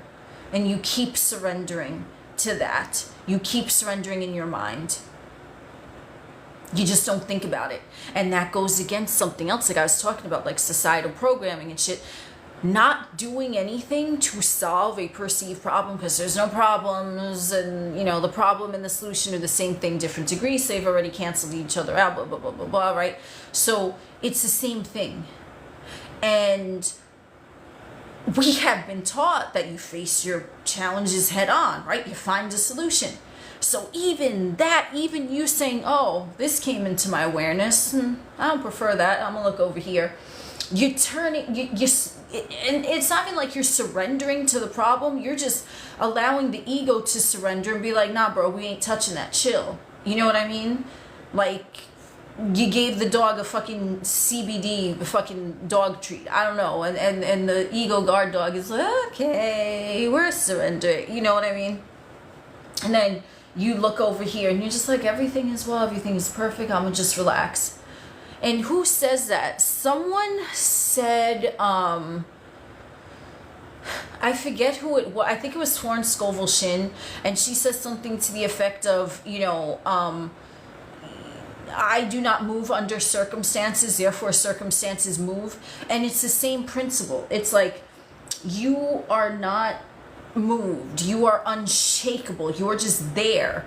And you see a circumstance and you're just like, oh, I remember, it looks like a brick wall, but it's actually a wave. And if I try to fuck with it, I'm only splash water on myself. So I'm going to surrender. I'm going to let the ego just do what it wants. Okay, yeah, the ego, you have an attachment to the story. Cool, but I am the Lord and there is none else, and we're not paying attention to that no more. I'm going to relax. Because you already have the thing. So God does not break down brick walls. God does not do anything. God does not lift a finger, because the God consciousness is everything. So what is there to do? Nothing. And someone, oh, yes, be still and know that I am God. This is what I'm talking about. Okay? This is exactly what I'm talking about. Like, summed up in one phrase. Be still and know that I am God. That's it. You don't do anything. There's stillness. So if anyone in here is having some sort of, you know, thing where they feel like they're going to start spiraling, you're feeling anxious, you're feeling upset, I am the stillness, I am God, I am the Lord, and there is none else, and there is nothing for me to do, because all is well, everything is perfect. Amen. That's it. But to like toil with the fucking 3D is just like, now you're putting your focus. And this is why a lot of individuals that are like in that matrix mindset, they tend to just be focused, at least I've noticed, like they're focused on like one or two things that are like a belief system, and it's very, very prevalent in their life. And I'm like, that's interesting. Because they keep talking about the same thing, and it'll be like something that doesn't even matter. It'll be like a matrix like belief system, and then they will keep seeing evidence of that belief system playing out, and then they'll say that the same thing keeps happening, but it's like you don't see that you're creating the same thing happening, right? Oh, thank you, Mr. Android. Glad you're here. Glad you enjoyed the chats. Can you affirm while scrolling on the phone? You can affirm while you're doing anything. You can affirm while you're jerking off if you want. I mean, affirm while you're taking a shit. Doesn't matter. So, if someone has a pattern and that pattern is causing them fear, that is not a knowing. That is the ego running with a story that's causing fear because it wants to shrink you back from expansion out of the pattern, because even though the pattern may feel like shit, it's still familiar to the ego, and the ego likes what is familiar. That's it. That is it. And there is nothing to do, because like God does not do anything. God doesn't chase. God doesn't toil. God doesn't do fucking cartwheels and jumping jacks and saying SP's in love with me, SP's obsessed with me, I'm a multimillionaire. Okay, this is what you're doing? Alright. I mean, if you enjoy it, then fine, you know, but the techniques are there to keep you focused on the thing you want if your mind goes out of focus. That's all. You don't need a new technique. Yes, exactly. Choose, not do. Because there's nothing to do. I promise you, if you are meant to do something in the 3D to, you know, get yourself to the desire, you're just going to do it. It's just going to flow through you. You're not even going to realize that it was inspired action till later. I promise you. And the way that the manifestations happen, whether you perceive them as big or small, it is always going to be in a way where it's like natural. Like it's not going to feel like you did anything. It's just going to be like there. And you'd be like, wait, huh? Like it's so trippy. And that is the way, that is the opposite of what we've been taught, right? We're taught that, you know, you're gonna go to work and every 2 weeks you're gonna get a paycheck. Okay, right? It's like anticipating something, right? But with manifestation, it's like, well, I declared it once and the way it shows up is not set in stone, because remember, everything is waves and it doesn't work like that. So it could just appear. Like I was talking about that Mirage earlier, about the brick wall, and you think you had to tear it down, but then when you like hit it with the hammer, it turns into water and you splash yourself. It's like a mirage, the way that your manifestations can appear in front of you. And it'll be so natural. Like it just seems like it just unfolded perfectly, but really it was just materializing in a way that's best suited to you and where you are at. So it's not going to be anything that you can expect or set a timer for or set logistics of. It's just like, it's done now. And the less you are concerned with anything concerning the manifestation other than the manifestation itself, the quicker the manifestation is going to come, because it's already done, and you're the Lord, and there is none else, and there's nothing to do. What is there to do but sit on your throne and allow it to be magnetized to you and you to it, right? It'll seem from a 3D perspective that you know, we're moving through days or hours or whatever the case, but it's really not. It's really just you who is having your awareness so much so on the thing that you want that you're not even aware of it not being there. Because you're not checked into the reality where it isn't. You're checked into the reality where it is. So it's like you have a reservation at this hotel. You check in. Okay, cool. That's the desired timeline. Another hotel, right, is like, where's this motherfucker? Were they supposed to check it? You're not there. You're not present. How are you there? You don't have a reservation. It's like, wait, what? Like, so it's the same... It's the same concept. You're not checked in. So like what can happen? You can't enjoy the facilities at the hotel because you're not checked in there. You can't sleep in the bed, you can't shower there, you're not checked in, you're not doing anything, right? So when you are checked into your new reality, it's like you're at this hotel, okay, 7-star hotel, this is great, wonderful, let's go to the spa now, okay. You know what, I want a massage, you know what, I want to go get a facial, you know what, after that I want to get some drinks at the fucking rooftop lounge, whatever. You're checked in there so much so that the other hotel, it disappears. There's no reservation elsewhere. You're just like, you're checked in here, like I'm having a good time. And that's how it is. You don't leave that spot mentally. And it sounds contradictory because it's like, okay, well, you just said that if someone is not thinking about their desire, they declare it once and then, you know, it can happen. Don't they have to be checked in and thinking about it constantly? No, because you just said it one time. You were entirely checked in. You've already enjoyed everything, right? Because everything has already been done of that timeline. So it's already been made manifest. You're like, yeah, this is good. Boom. And then if you leave it alone, it doesn't take away the fact that you checked into that 7-star hotel and had that great experience. You just turned your attention away, okay? But it's still there. But if you're not thinking against it, where did that experience go? It's just, it has no choice but to magnetize to you because you've already lived it in your mind. As long as you're not saying, oh no, well, what if the hotel lost the reservation? What if this, what if that, what if, like, okay, yeah, then you're not checked in. Then that's wavering. So you either checked into the reality that you want in your mind and you're just like, you know what, I'm so on board. I've seen it already in my mind's eye. It already happened. All right, I'm going to go do something else. You remained in the fucking hotel in your mind rather than, oh yeah, this was a nice check. You know, I like that spot. Oh, what about, what if this thing doesn't happen? Oh, but what if the timing, right? Then it's like you bouncing back and forth. So when I say checked in, your mind never left that atmosphere of where the experience is already done and then questioned it. It like left it in its divine perfection of being done. And then it would just, you do other things with your body. You could do other things with your mind. You'd be like, okay, yeah, I'm going to play this video game. Oh, I'm going to go to the beach. I'm going to go hiking. Whatever the fuck it is. But you left it alone. You left that timeline alone. You're like, man, that's great. Boom. And then it happens. Why? Because there's no construct of time or how.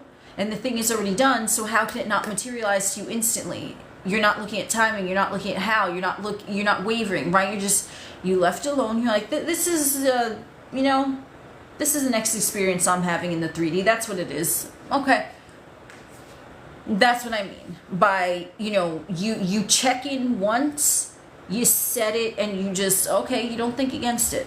But as far as you doing anything, if you feel like an intrusive thought is coming up in regards to it, then yeah, then you would say, no, it's already done.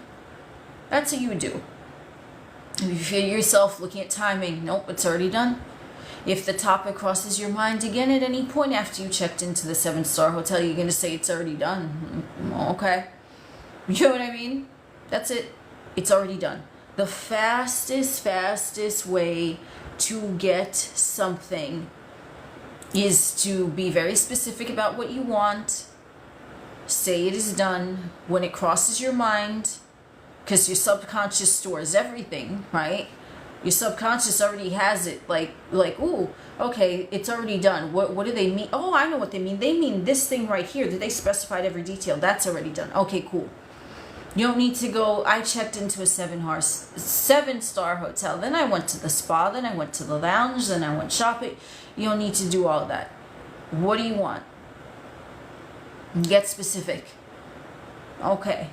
It's done. You checked into that reality. Just don't think against it. If any thought comes in, it's already done. What is? The thing that I specified, it's already done. What you mean? How's it going to get here? It's already done, so I don't need to worry about that. But what do you mean? Who the fuck are you? I'm God, bitch. I know everything. I'm the Lord and there is none else. That's all. Like, that's it. You have to be the fucking boss, or else the fucking 3D is going to bitch you around. You're in charge. You are in charge. And you are in charge with your mind. You are, thank you, Corey Marie, for the heart. You're in charge of your mind. There is no place that you can be physically where you are not in charge of your mind at all times. You are. Even if you think, oh, this is a good one. Oh, I love it. I love it. I love it. I love it. Because this is another thing that I see in the fucking comments of like manifestation videos. Oh my God. Oh my God. This is great. This is great. Okay. Okay. I said you are in charge of your mind at all times. So then there's motherfuckers that come in from, you know, esoteric talk or some shit. And they're like, oh, but what if someone put a spell on you? What if someone gave the evil eye? My dude, those are all belief systems. No one is controlling your mind but you. But if you are giving someone the power to put a spell on you or to give you the evil eye or to say that they're manifesting something for you, then you did that. You did all of that. You did that.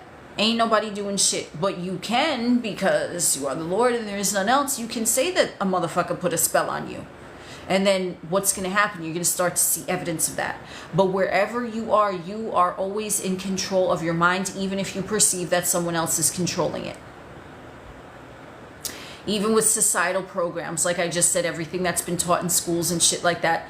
Yeah, it looks like someone else is controlling your mind because society says that you need a job. Society says that you need to do this. Society says that you need to have a certain type of relationship or do this or have a certain type of career in order to be considered successful. Oh, that's cute. Thank you. But if you think that you have to abide by those fucking standards, you're doing it to you. That's all. So no one else has control over your mind. You can choose to accept or reject a fucking belief system at any moment, and that's what's going to play out for you. There's nothing else. So no one can manifest anything in your reality unless you are saying that they are. So would someone ask, oh, but what if two people are manifesting the same thing? Well, then you just said there's another person manifesting, but I am the Lord and there is none else. So who the fuck else would it be? Ain't no motherfucker here. I mean, for real, for real.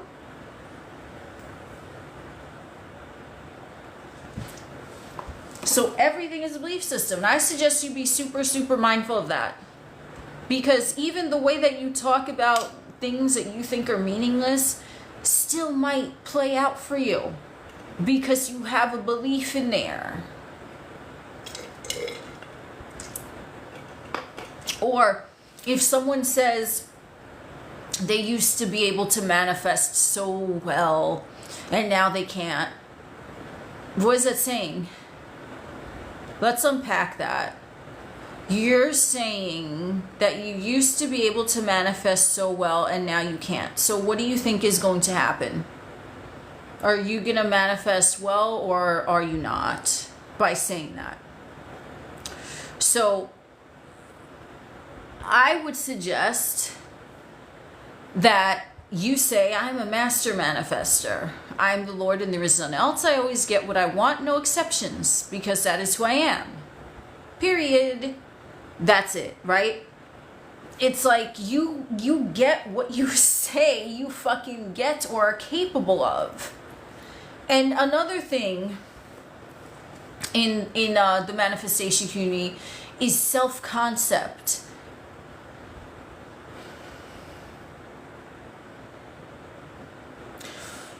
You do not need self-concept to manifest, just like I said earlier. You do not need a regulated nervous system to manifest because you've been manifesting just fine with a shit self-concept. You're always doing it. Do you need a strong self-concept to breathe oxygen or do you just do it? It's the same thing as manifesting. Now, do some individuals need to work on self-concept? I don't know. You tell me. Because in my opinion, not everyone needs to work on self-concept. So it can be very misleading. Well, first you have to work on self-concept. Like, you can have a very strong self-concept and then there's one specific area that you just have a belief about. And that's it. I mean, self-concept affirmations and knowing that you're God and, you know, claiming your power, there's nothing wrong with doing any of that, but you don't need that to manifest, especially if it's a specific area. And you can manifest with a good self-concept or a shit self-concept, because the law is the law. The law is always working. That's it. It's like breathing.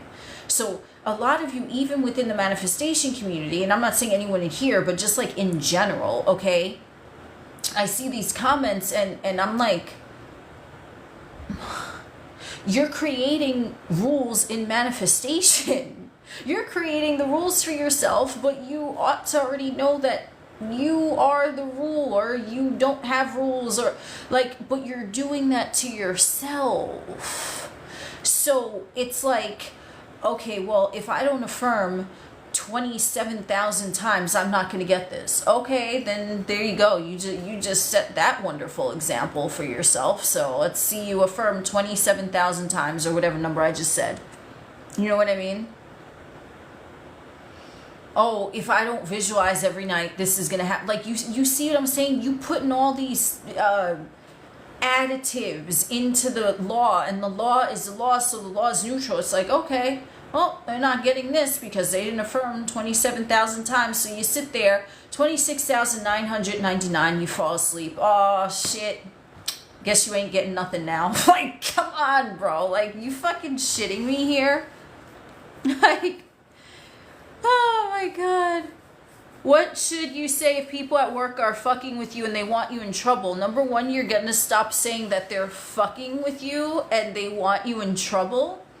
You're going to say everyone at your job loves and values you, and they do nothing there but exist to assist and serve you, because to serve you is serving themselves.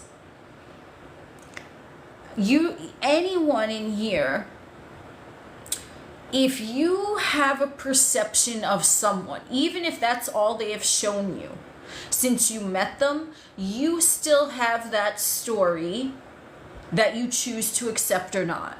So if coworkers have shown you that they're a bunch of fucking pricks and assholes, then okay, yeah, maybe they showed that and you still carried that story with you though. So it's like, okay, now I guess that's what you're rolling with, but you are the Lord and there is none else, so you could change the narrative at any motherfucking time. So you can say, no, this motherfucker shows up the way that I want them to, and then how do you want them to show up? This is just like, you know, when motherfuckers talk about like the SP, right? Or maybe not even an SP, maybe they're manifesting a new person and they manifest their dream person, but the person says that they don't want a relationship. And then they're like, oh shit, they get all pissed off, they start kicking rocks and shit, and then like, oh man, it didn't work. Okay, but why didn't it work? Because they said they didn't want a relationship, but that's not the narrative that you are specifying that you want. So why are you taking it seriously? Okay, can you imagine God sitting on a throne, okay, just sitting on a throne, hell yeah, and then someone comes up and says, you ain't God. Like, what do you think God is gonna do? God is gonna fucking either not say anything and just be like, all right, but most likely God is gonna laugh, like, like, I'm not God? What? Like, fuck you mean? Like God is not even gonna fight it either, though. God is just gonna laugh. I'm not God. Okay, bitch. Like, Woody Woodpecker laugh and shit, because, like, okay, you manifested your dream partner. Oh, I don't want a relationship. Yes, you fucking do. Maybe you never wanted a relationship with anyone until you met me, but I am the Lord and there is none else, and there is no one else for you to be in a relationship with, because I'm the only one, and what I say goes each and every motherfucking time.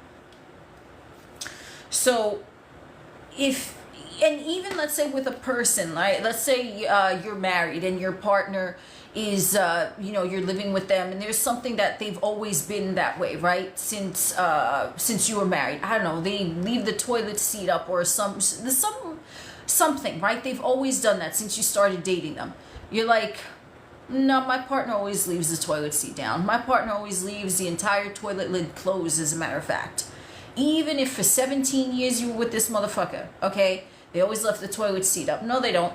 They always close the entire lid. I like my toilet bowls with the lid entirely closed personally, because you know, if I'm like doing some shit in the bathroom with my phone, I'm just like, I don't need nothing to, like, you know what I'm saying? I like me a closed toilet bowl altogether, no seat up, everything just shut, you know, unless it's in use, you know what I'm saying? That's just my personal preference. But if you like the toilet seat up, if you don't even want a fucking toilet lid, hey, you know, my partner doesn't like a toilet lid. We just raw dog it on the fucking porcelain, you know what I mean? Like, hey, whatever you want.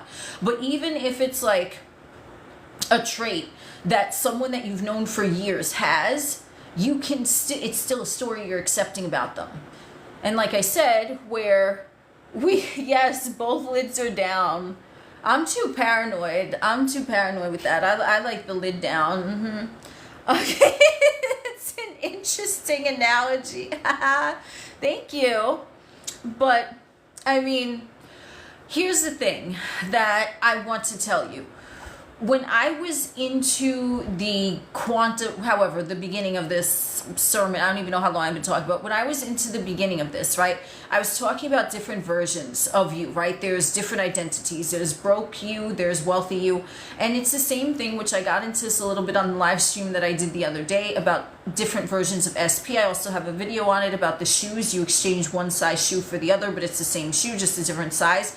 So that's what you're doing when you are, you know, giving someone mental instructions, let's call it. Okay, that's what you're doing.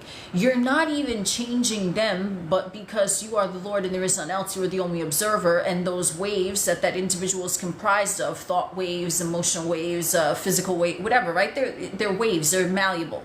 Okay, you are transmitting now, you're broadcasting a new signal, and that signal is coming from you. You are the source. So you're like, I only choose to see my partner leaving the toilet lid down, everything is closed, everything is perfect, just the way that I want. You're choosing that version of them that does that. They are not changing. They're not doing anything.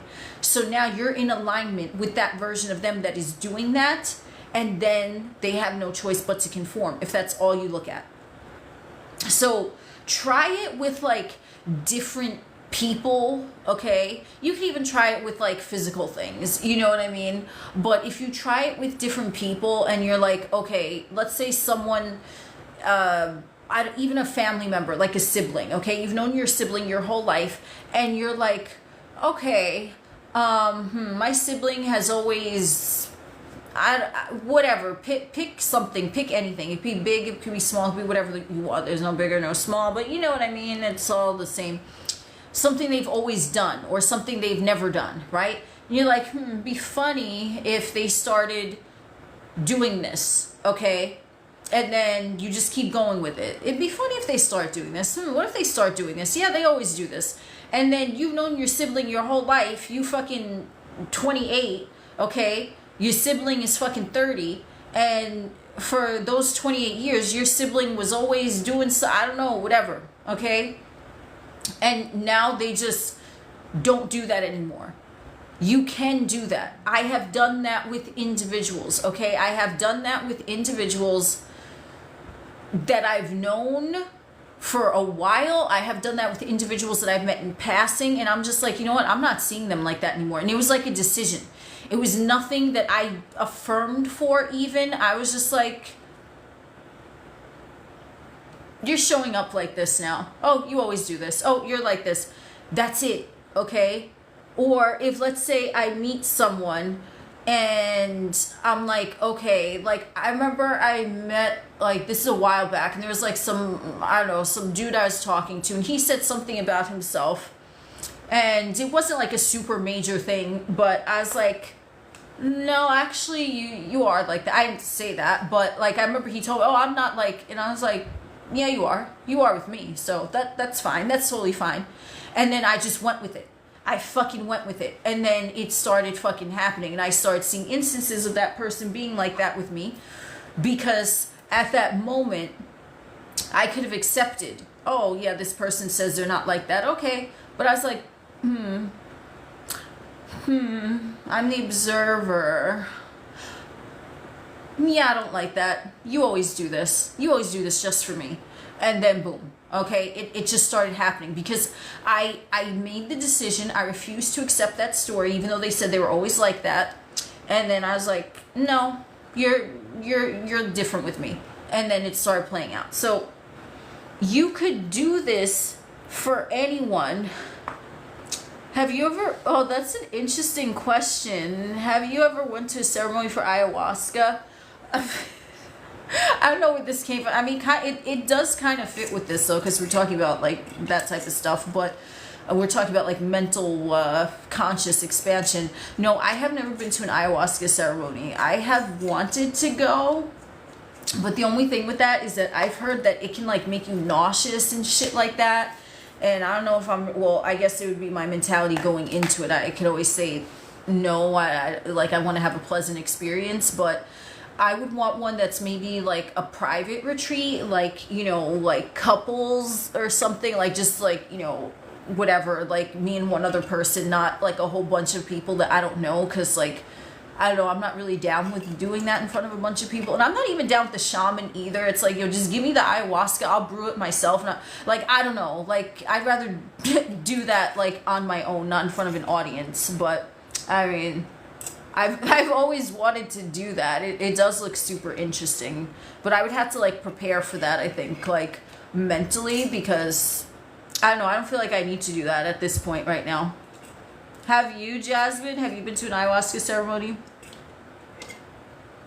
Because, like, I don't know. I don't want to go in the fucking jungle or some shit either. You know what I mean? Like, it'd be kind of cool, but I'd be concerned. Like, I feel like I'd be tripped out more if there's, like, mosquitoes or, like, alligators or, like, animals in the jungle. Like, I don't know. So if it was, like, a controlled environment, maybe. I'm such a fucking diva with some shit, but, I mean... Yo, Jasmine, for real. Because that's all I've heard is that there's a group and they're sitting around in a circle and everyone is given like a barf bucket. And I'm like, oh, hell no. Like, see, even if I went into it, right? And I'm like, yeah, I'm chilling. This is good, right? Because I set the intention I'm going to feel good throughout the process. Motherfucker next to me, like, no. And I'm going to smell that shit and see it and hear sound effects while I'm like tripping balls. Like, fuck no. Like, you know what I mean? Oh, mushrooms. That's my favorite topping on pizza. They're very delicious. Jasmine, yo, for real. Like, I've sat and I thought about it. You know, I usually make impulsive decisions, but that one I had to sit like, I don't know if that's such a great fucking idea. Mushrooms are really great. They're my favorite topping on pizza. It's not scary. It's but again, like, you know, with stuff like that, for me personally, I recommend that you go into it like when you're ready, like mentally ready. Because if you're not in the proper headspace, like if you have anxiety and then you eat some mushroom pizza, it's not. I do not recommend that, okay? And you'll know with that one, with that particular species, they will call to you, okay? Because that's, but it's a very illuminating experience. It's like in my top 5 in my entire life best decisions I've ever made. I don't know what number it is, but it's in the top 5. Like, the first time was so fucking amazing. It was so fucking amazing. Like, you really, the way that they describe it, because I researched it before I did that, just to, like, you know, see. And it was I did that by myself, okay? And then for, like, the nausea, what I did, I got ginger tea, just like plain ginger tea. I put 2 tea bags because I love me some ginger tea. I love the potency. Ooh, it tastes so good. And then I got ginger root, and I sliced ginger root, and I added, you know, whatever, the fun stuff. I added that to the ginger tea, so it was like in a tincture type of thing. It was like mashed up, so I didn't really taste it. And then I was snacking on saltines or Ritz crackers, I forget, a plain cracker, and ginger. And then I felt totally good, because I heard that sometimes that could like fuck with your stomach, but I was like, I'm going in prepared, and I did it by myself. And I was recommended, no, but you should be with someone. No, I don't need to be with shit. I'm good. I got this. I know my mind better than anyone. And it was a really amazing experience. But you want to be like prepared for it, you know? Ginger is elite. Hell yeah, it is. Oh yeah, if it's just to party or something, or if you just want visuals, or you're at the fucking concert or some shit, okay. But like, if you're doing it for like, you know, its purposes, right? You would ideally be alone or with like a partner or like a best friend, someone that you really, you know, trust. Ooh, you made the chocolates? Oh my god, that's amazing. Yeah, I haven't had it in that context, but like the tea, like that just did it for me. That just totally did it for me. Yeah, if you want to do it for its purpose, then I would say, you know, it's gonna find you, or you're not gonna be able to stop thinking about it, because that's what happened with me, and that was like a few years back, and it's really one of like, you know, the greatest experiences I've had. And that's where I said in the beginning when I was talking about like the quantum field and waves, everything is waves like water, but like you see it. You actually see it because it's opening up. It's making neural pathways in your mind that don't normally talk to each other. So they're communicating and they're like, oh, okay. And then so it opens up your eyes, even your physical eyes, not just your third eye, but it opens up your physical eyes, and you can actually see how reality is not, it's not real. Like in like, yes, we can touch it, but it's just made up of waves. You actually see the waves. You actually see the waves. Like, I remember I was looking at the floor, and it was like wooden flooring. Like, you know how wooden flooring, it's like the different boards. And I remember like each board, it was like, it looked like waves of an ocean. Like it was just like, and I was looking at my fucking door. The door was like, it was vibrating like that too. It's just, it's weird. And I was like, wow, this door is not even fucking real. And then I received the thought, we opened the doors to show you that there are no doors. And I said, oh, I was like, ain't that profound as fuck? And then I remember when I was in that, it was like I was seeing into different areas of my mind, and what I was shown basically, or what was communicated to me, was like there were different things that were going on at, you know, at my life at that point. And then they were like, well, tell me why this is not possible. And I was like, and I was trying to think of a reason. And they were like, where is the block to that? Where is it? And it was like, show us why you can't have that. Show us why you can't do. Bro, it's trippy as fuck. Okay, I don't know who the fuck was talking to me, but it served me well. Like show us why you can't have that. And then from that state, the ego is like, not like, motherfucker's sleeping. He passed out. Okay, so the ego is passed out. So the ego is not saying shit, because you're in a different level where you're above and beyond the ego. So the ego is like put to bed while you're in that space. And I was like, the me beyond the ego was like, whoa, like I can't show a block. I can't show a reason why that can't happen. And it was so fucking weird. It was like weird because I never saw my mind in that way. So that's why, like, when, you know, because, okay, think about it, right? And I'm going to expound a little bit on that, because I don't know if that was confusing. Oh, Dimitri is the only thing that had a real long lasting effect on you.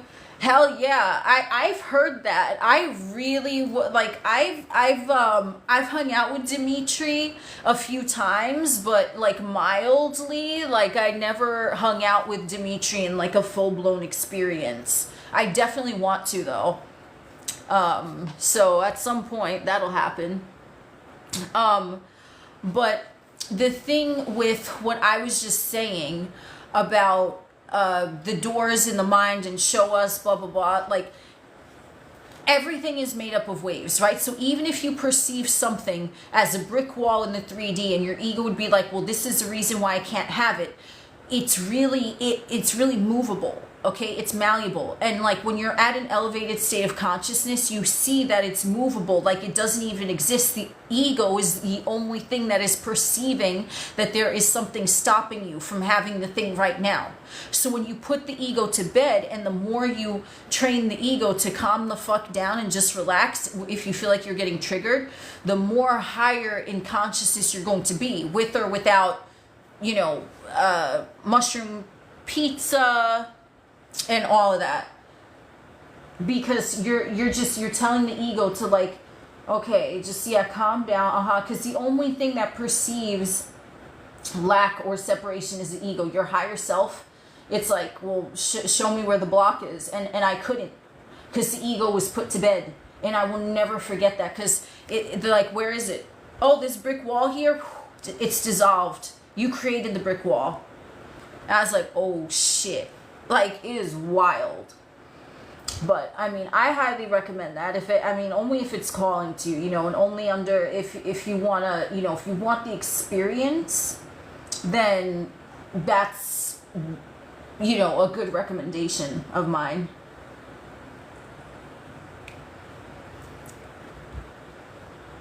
Ooh, you know, the mushroom pizza, as I have no idea how to pronounce that. I apologize. I'm not even gonna try. I'm not gonna be able to pronounce that. God's flesh. Yeah, totally. I mean, and you even think of mushrooms, like they appear overnight. Like those, they're magical too. The way mushrooms grow, like they grow super fast. So, I mean, just that in and of itself is like, wow, like that's like a spiritual thing right there. It's like instantaneous. It's like manifesting, because everything is already made manifest, you know. Oh, my font is finished. I don't even know how long I was talking, honestly. When I get on here, I'm just like, okay, let's just chat. There's only one consciousness playing everyone and everything. There's only one consciousness, because you are the observer of everything around you. But if you weren't observing it, would it even exist? I think I said this in one of my other lives where I used that analogy. What is that analogy? If a tree falls in the woods and no one hears it, did the tree even fall? So everything is one, because nothing exists until you're looking at it. It's like the rendering video game, right? Where you're playing a video game and like the whole screen is not there until you get to that point. It's the same thing. And that's why I personally find that talking about, like, you know, manifestation and this earth matrix that we're living in, it reminds me of a video game. Like, that's the best way that I can describe it, you know? Because nothing is there unless you observe it, but you are the only observer. So you're giving life to the things. So as you walk and as you think, the thing is rendering, it's appearing in front of you. And it's like, okay, so you could walk physically, you could walk metaphorically in your mind. You're strolling through your imagination and you're saying, I want to experience this now. And I saw this in a dream, okay? I literally saw this in a fucking dream, how reality is constructed. And I was told, this is how reality is constructed. And I saw it. And it looked like, if any of you know that fucking video game Tetris, okay? It has like these pieces that, like, they're different shapes and they're supposed to fit together and they fall from like the top somewhere. I literally saw in my dream, this is how reality is created. You walk through and it's rendering, and as you get to a next juncture point, the piece falls and it goes in your path, because that's what you expect to see next. And you're the only one walking through there, right? You're the only one walking through your imagination. You're the only one walking and observing things from your line of vision, from your physical vessel. So you are the only one experiencing anything in your imagination and anything that you see in 3D. No one else is having that experience. Like, if you ask your best homie, like, okay, you know, you can't be in their, I mean, I guess if you want to look at it, like you can be in their imagination, right? If you're focused on them, and if you're like, okay, I'm going to go into your imagination and I'm going to, you know, show you me in this new light. I mean, I guess you can, but even from that vantage point, you still are not them having that experience. You're you having that experience as them. That's why you're the same, because you can say, oh, this person is thinking that about me, but you're not in their mind looking out from their physical vessel saying that, right? You're in your mind and you're giving them a thought and then they are reflecting it back to you. That's how it works.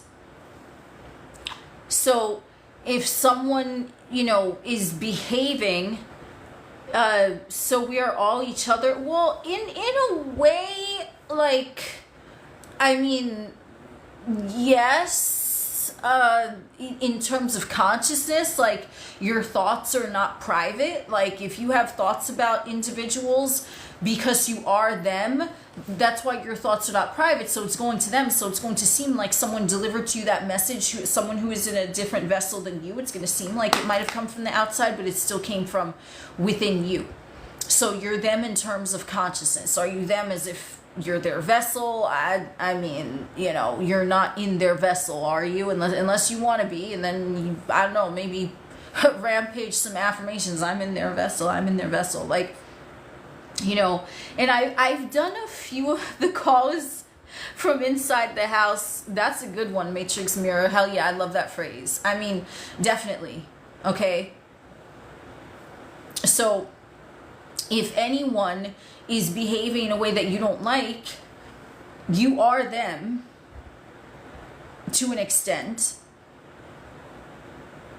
and you could just rewrite it. You could be like, oh, this person loves me, this person loves to serve me, this person loves to spoil me, this person can't live without me.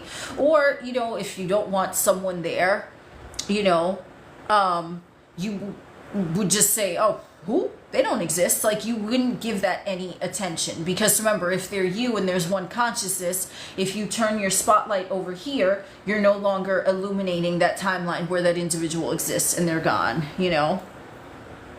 So that's basically what it is. But it's all like, you know, a lot of this stuff is super trippy to think about. How like the belief systems can, you know, come in out of nowhere. I went into this in my live that I did the other day with the subconscious beliefs. Like, how is the individual picking up on your subconscious beliefs if you're not actively projecting that, because it's the undercurrent. So if you're, you know, thinking that all your friends hate you or whatever, right? That's your subconscious belief. It has nothing to do with a specific friend, but because that underlying belief is like a blanket affirmation in a way that you don't want, all your friends hate you. So your friend is going to show up and then you're like, oh yeah, I'm sending them really good thoughts, but underneath that, it's like all your friends hate you.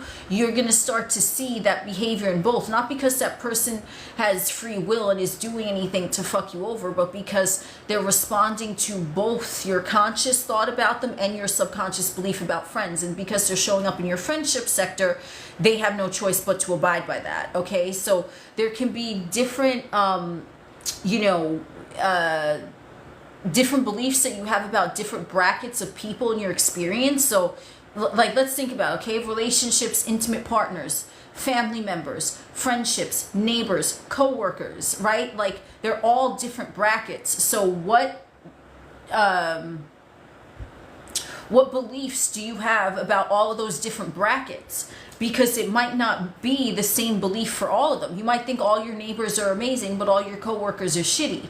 So then, you know, your neighbors are going to show up amazing, and you'll be like, yeah, but I get along with my neighbors. Why are my coworkers acting like this? Oh, because you believe all your coworkers are shitty, so they're picking that up too.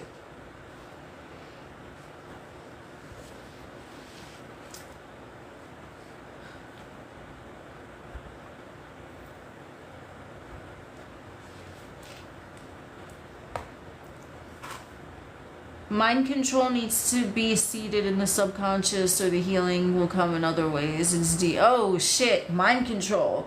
Now we're going into mind control. I love that. What do you guys think of the Oh my God, how the CIA has these. Oh, I think I talked about that. Well, I just got fucking deja vu. I talked about this in another live, but the CIA has all this stuff about mind control and stuff like that, where it's like a real thing. What do you guys think of that? Yeah, MK Ultra. I've heard that too.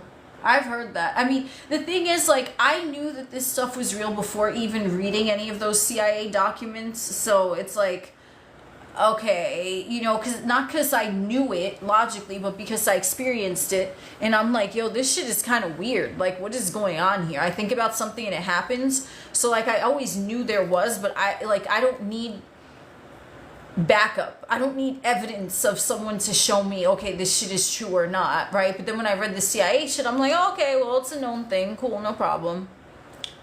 Sleeper cells. Ooh, what is that? I've heard of sleeper cells in terms of, like, other things, but I don't know about it in the term of the CIA and the mind control. Mm-hmm. Yes, CIA declassified files going through walls. You can look it up. Did they, are you talking about remote viewing, or were they like physically going through walls? The Cell, the movie with J-Lo. Oh, I saw that movie years ago, and I remember watching it, and I was like, what? Like, I felt like it like mind fucked me. I was like, wait, what is even going on? But at that point, I wasn't, you know, understanding this stuff the way I do now. So I think that's like a good movie for me to revisit, because I probably would understand it now. So thank you for that. Thank you for that recommendation. Oh, they were physically going through walls? Oh, shit. Yo. See, that's the type of consciousness, I mean, like, man, me doing that, or like making yourself become invisible and then you just walk around becoming invisible. Although I'm sure you probably can, you know, you could just do it normally, you know what I mean? Like, I don't know if you would, like, did they say that there was like extensive, I'm sure they probably, if it was a CIA document, they probably said that there was extensive training going along with that. But you tried to watch it, that one movie you talked about. Oh, Push? Was it that one? Or Coherence? Oh yeah, I agree with that. Invisibility has always been the one superpower I want. Yo, to just walk around and be physically invisible, like, I mean, that would be amazing. Although, actually, yo, you are, Corey Marie, thank you. I've actually kind of made myself invisible. Maybe, I don't know about literally, but like, there have been times that, like, I would, I don't know, two individuals would be arguing, whether I knew them or not, or whatever. Maybe someone I knew got into an argument with another person, and then like the two of them are going at it, right? And then I just like, I literally would like ninja move in between them and just go to the other side of the room, like where I wanted to go. And it's like they did not even notice me, because I consciously made my attention. I'm like, well, whatever is going on with that has nothing to do with me. I'm gonna slide on by. And I've done that before. Like, if I don't want someone to notice me, I feel like, I don't know, maybe it's like a mental thing. Well, definitely is a mental thing, but I'm like, yeah, no one sees me, no one recognizes me, I'm just skating through, and like no one even looks at me. It's trippy. I have done that. I don't know if I was like physically invisible, but it's like my energy was not even available to that. It was like I was there physically, but they didn't see me because I had elevated past that consciousness of two motherfuckers getting into an argument. In witchcraft, it's called cloaking. Yes, I don't know if I've heard, I might have heard of that. I'm not sure in a witchcraft sense, but thank you for letting me know. Yeah, I mean, that is what I would do, and I didn't know what it was. Like, I would just be like, okay, I don't feel like, you know, getting involved with that, so I'm gonna just mosey on over here. No one sees me, that's fine. Harry Potter's invisible blanket. I've never seen Harry Potter. I heard that they talk about a lot of this stuff in his in the movies with that, but I've never seen that. You know, The thing that I'm thinking of was, if any of you have seen this movie Crash, we're talking about all my favorite movies now, because the last live I was talking about coherence. One of my other favorite movies is called Crash. I think it came out in 2004. But basically, the root word of the witch word in Russian is wisdom. Hell yeah, because it is like a witch or like a magician. It's like magical. And how do you access magic? Through wisdom, right? Oh, thank you for the heart. So if you guys have seen the movie Crash, right? Because you just said cloak, so that's why this like came to me. If you've seen the movie Crash, spoiler alert, but there's like this part where like there's like this I don't know, whatever, like this dad gives his daughter, and he tells her, right, like, oh, you're gonna wear this invisible cloak, and you know it's always gonna protect you, blah blah blah blah blah, right? So she believes it, right? She accepted it as true. And then so basically what happens later on in the movie, she accepted as true that she has an invisible cloak, and she's not, you know, contradicting it. So then there's a point where like her dad is gonna get shot or something, like the dude is holding the gun, and then she like jumps like on her dad, like, oh no, I'll protect you with the invisible cloak, right? And then what happens? Nothing. Because whatever, it turns out like, you know, the bullets were blank and whatever, but like were the bullets, and I'm just going by what the movie says, right? Like based on that story. Will Snow, thank you for the heart. This is, who is in this movie? I'll tell you in a minute.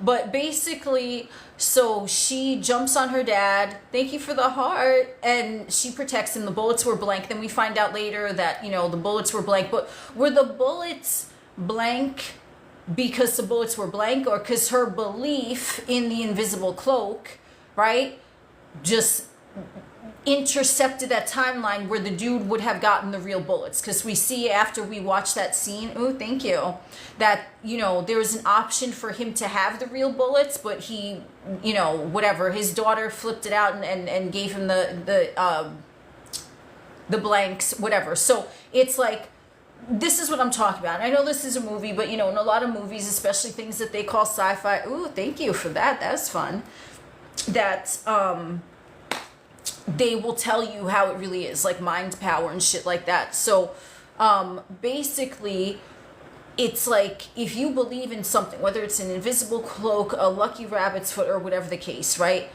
What you're doing there is your belief in it is making it real, whether it is an illusion in the 3D or not, because you believe it, right? So then, because like I talked about in the beginning with the fractals, you're creating from that belief, the fractals, I have an invisible cloak, and you keep going with that, boom, and then you're going to see evidence of that because you're holding that belief, and that belief has condensed into waves in the 3D, so now the 3D is going to show you evidence of that.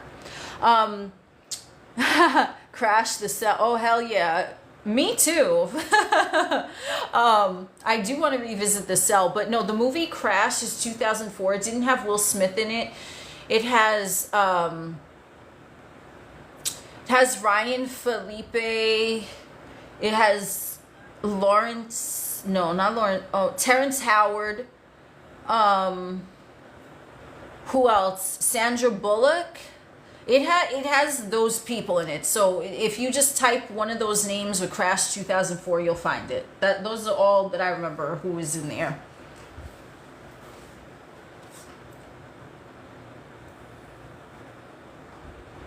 Oh, Mr. Nobody. What is that one about? Ooh. Yeah.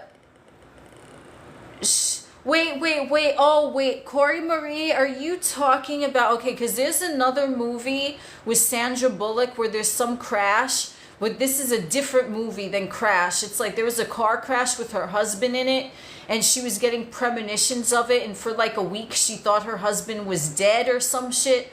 That movie was trippy too. She was getting visions of that.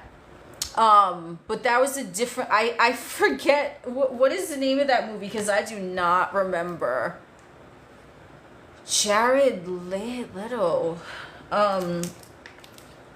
I have premonition. Okay, yes. Thank you.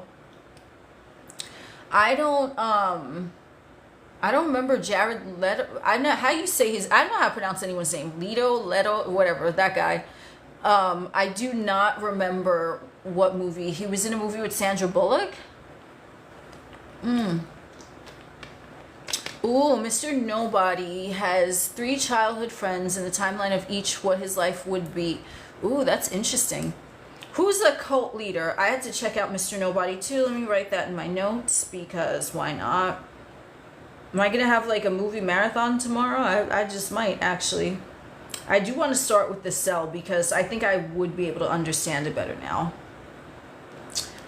The Cell and Mr. Nobody. Okay. He's a good. Jared Leto is a cult leader. Oh my God, he is. Damn, I did not know that. Where have I been? I don't really keep up with pop culture. You know the interesting thing? Dark City. Watch just a clip on memories. Okay. Thank you for. Wait, Dark City. Wait, are you talking to me? I thought Dark City is a movie that you want me to watch a clip of. I'm so confused. I don't pay attention to like pop culture though, but like these movies, like things like that, like sci-fi, I absolutely love. This Cell's a trip. Can you talk about it after you watch it? Okay, yeah. Thank you for the suggestion, Corey Marie. Yeah. I do. I just want to see what streaming platform it's on, and then I'll be sure to watch it. I just don't want to watch it on something where they're gonna like edit it for like, you know what I mean? You know how there's like a lot of like good free movies on YouTube now, but like they're edited some of the parts because it's like rated R and they can't play it on there. I'm gonna find like the legit version. Ooh, I love sci-fi, Matrix, Mirror. Like sci-fi is my fucking shit. Ooh, I'm gonna write that down. Thank you. I'm not gonna repeat what that says just in case, but thank you for giving me that website, Raina. I'm writing this shit down. Okay, cool. Yeah, yes, I need the real. I just remember, like, after I got out of that movie, like, I remember watching it, and I was, like just at home by myself, I was bored. After that, it felt like I was in it. Okay, The Cell. I'm talking about The Cell. And I was like, what the fuck? And then I remember I was a little off. Like, my mind was kind of, like, warped, and, like, no movie has ever had that effect on me. Not that I thought it was scary or, like, anything like that, but I was just like, what the fuck did I just watch? And at that point, I wasn't at, whatever. So I'm definitely going to watch that again. Ooh, the gift he has is called tuning. Okay. I think I've heard something like that before. What does tuning mean? I mean, in the context of that movie.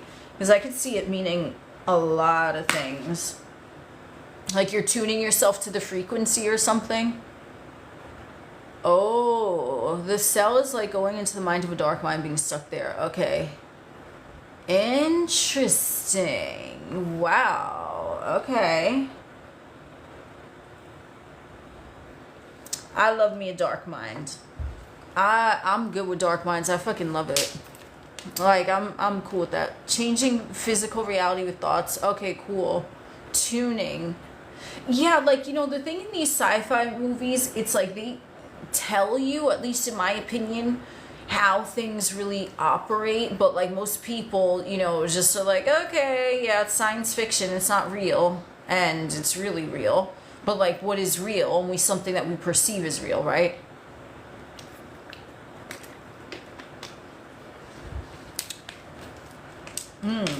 This is interesting water here. I'm like used to drinking the Fanta, so my palate recalibrated.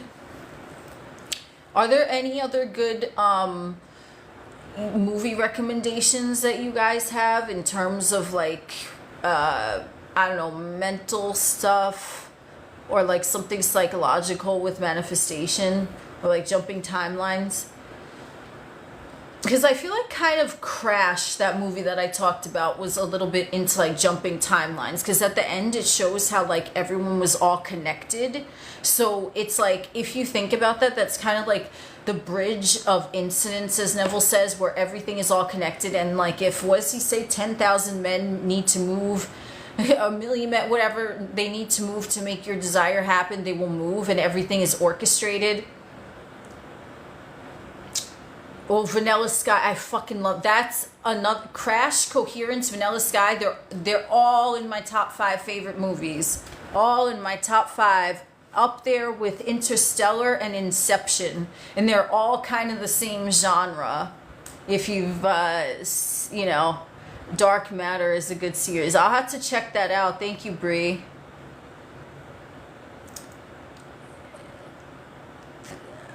Have I seen what? Is there a movie called The Sucker Punch? I don't even know. Yeah, the OA. Yes, Trishala. That one is so good too. I love that show. Interstellar. Interstellar is like probably like the granddaddy of like those types of movies. It's called Sucker Punch. Oh my god. That's so funny. The Substance. Yo, I saw the fucking trailer for that. And I was like, wait, what is happening? But that didn't really look like that. Was it that type of movie? What the bleep did we know? Yes, I saw that one too. Oh my god. I'm writing all this shit down. Thank you guys. You guys are fucking amazing. Sucker Punch. Ooh, okay. It's European, and the last 45 minutes was a trip. I want to see that. I mean, I didn't really think that it was having to do with that topic, but I mean, if you mention that now and you've been giving me these good recommendations, I'm going to check that shit out for sure. I thought it was just that you're talking about wait, just so we're on the same page, are you talking about that one with Demi Moore? Because that's the only one that I remember with that, unless there's a different one. Because it didn't seem like... I thought it was like something where she was like not wanting to age or something. She was an actress and she was trying to preserve her youth, but I don't know. Okay. So it is that one. Thank you. The Substance is like death becomes... I've never seen that either. They seek youth, but the body coming from a copy. Okay. Interesting. That one sounds super interesting. Have you seen the Netflix one, Seeing the Future of This Guy? I have no idea. I don't know. Dark on Netflix? Ooh, is that a movie or a show? I am writing all this down in my notes, because why wouldn't I? Dark. Netflix. Ooh, okay, it's a series. Yeah, I don't think I've heard of it then. The series that I really liked is on Amazon Prime Video, and it was, oh my god, I remember I mentioned it on here before. It was something to do with like timeline jumping, but I forget it. I know I've mentioned it on here. It'll come to my mind when I'm not thinking about it, probably. Ooh. Dark is about timelines, and the shit is so insane. I love it. I love anything that talks about like jumping timelines and shit. I fucking love it. Ooh, you did? What is it? You found the name? Pantheon. I've heard of that. I haven't seen it. Behind Her Eye? Oh my god. White Christmas, Black Mirror. Oh, that is so interesting. Okay. Black Mirror. You know why? Because I like that show on Netflix called Black Mirror. That was really, that one was trippy too. I don't know if some of it maybe did any had to do with parallel timelines? I don't necessarily know. Maybe, no, that wasn't parallel timelines. But I like that show, on Netflix, Black Mirror. You did a whole yoga class that I'm still on. Well, I'm just, we're playing a new game called I'm waiting till the battery of my phone gets very low, and then I'm just gonna get off here. Adriana, will this go on YouTube? It'll go on YouTube if this is a longer live, because I don't know how long I've been talking. but it will go on YouTube as soon as it like downloads and uploads. And I'm not sure when, so. The Wonderful Story of Henry Sugar, Wes Anderson movie on Netflix. Ooh. Man, so I'm gonna have a movie marathon or some shit. That's my fortune telling for the day. I'm gonna have a movie marathon with all this. The Wonderful Story of Henry Sugar. Ooh. Wonderful Story of Henry Sugar. I do have a list. I definitely do. Number one, though, it has to be The Cell. It has to, because I feel like maybe I should make some notes on it and then make a video about it. Like, I have no idea. But you guys are giving me really great suggestions. Thank you. I appreciate that. This is going to be a really good list, because this is, like, right up my alley. So it's kind of like educational purposes. You know what I mean? A movie club. Oh, my God. That would be so crazy. Like, I mean, that would be amazing. Like, if we just talked about, like, all of these movies where it's, like, kind of like a sci-fi thing, but it's not really... it's not really sci-fi. Let's all watch You Go Live next week and we discuss. Ooh, hey, Anna. Yeah, I mean, that's a good idea. If anyone is interested in watching The Cell, then... yeah, I'm down to do that. That's a good idea. Because if you know, you guys did watch the movie, then we could have references and we could just talk about it. And you guys could say your perspectives. I could say my perspectives. Hey, Anna, what is up? We already know the code. Yes, we do. Ooh, you're going to watch it tonight? Okay, cool. Yes. Oh, I love this. And then I'll just, like, title the live The Cell or some shit. This way, like, everyone will know, like, this is exactly what we're talking about. So, who in here wants to watch The Cell? Oh, my God. You did, Anna? Yeah, we were just talking about how that movie is such a trippy mindfuck, and I did not understand that. But I'm like, at this... like point where I know about the reality creation and shit, I might understand more. So we're discussing about watching it, and then we're gonna have a live stream dedicated to it. Oh, Anna, are you gonna watch it again too? I think you should. I'd love for you to join the discussion. Oh, hell yeah, Cookie Sprinkles. I know, I haven't seen it in years either. The only thing I know that J-Lo, like, she was going into some person's mind. Like, she was a detective or something. And I think that's what it was about, but I do not remember anything else. I do not remember anything else about that. I was just like, okay, that was a mindfuck. Like, moving on, you know. Just so strange. But I'm down to watch it. And then, yeah, just so we give everyone time, I won't do a live about that for, like, another week. This way, it's like, okay, you know, I know everyone has, like, schedules and things like that, so. Oh, it's to find a missing kid. Okay, cool. Yeah, I don't know if anyone would even be able to tell me a spoiler at this point, because I don't remember anything of it, but I feel like let's all just, like, watch it again and, I don't know, write notes or some shit. Oh, my God. Like, we'll just sit there and have a movie discussion. I think that's good. We could do, like, a movie club or some shit. Like, yo, what movie are we watching this week? And then we have a discussion, and then we all talk about our perspectives of it. What day will I do the live next week? Oh my God. Corey Marie, I don't know. I'd like to be able to give you an answer, but I don't do, like, schedules for lives. So I don't know. I just kind of get on when I feel like getting on. That's why I never say, oh, I'm going live now. I just pop on. I don't know.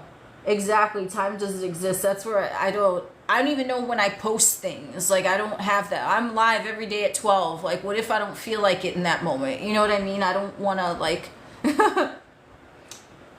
The white outfit and her wet bob. It was a wet bob. Oh, my God. What, Anna, what? There are scary bits in the cell? I don't even remember that. I thought it was like a psychological thriller, not a horror movie. Okay.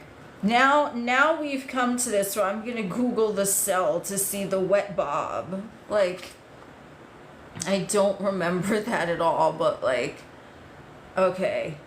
The cell. Alright. Holy shit. Oh, it says horror sci-fi. Okay, I didn't even know it was a horror. Damn. His mind is her own prison. That's what it says. Okay. What? I mean, we got a picture of J-Lo with someone who looks like the devil with horns over here. That's interesting. Okay. What? Oh, no wonder I thought this movie was a mindfuck. I'm looking at the imagery from it. Like, what is happening? What is even happening? Wow. Okay. So this will be enjoyable for everyone. Oh, it has dark moments. The Bob is scary. Oh my god. Oh, okay. Thank you, Moxie. Oh, it says, okay, so I see. So this guy was basically maybe something, is it along the lines of like something happened to him and then he's doing something to the little kid? Is it like, I'm going to be mindful of my words because on the live, you know what I mean? But is it something along that where he's like repeating that pattern? Ooh, looks like my phone is getting to 15%, but this is what I always do because I'm like, okay, he's a victim turned into killer. Okay. So it's kind of like repeating a pattern too, if you think about that, right? Like you're repeating something that you know, and it's like another mind loop. Yeah, I remember that too, Anna. She tries to get in the mind of the person. Oh, snap. But her going in his mind and getting stuck as well. Oh, she got stuck? Oh, shit. Wow. Interesting.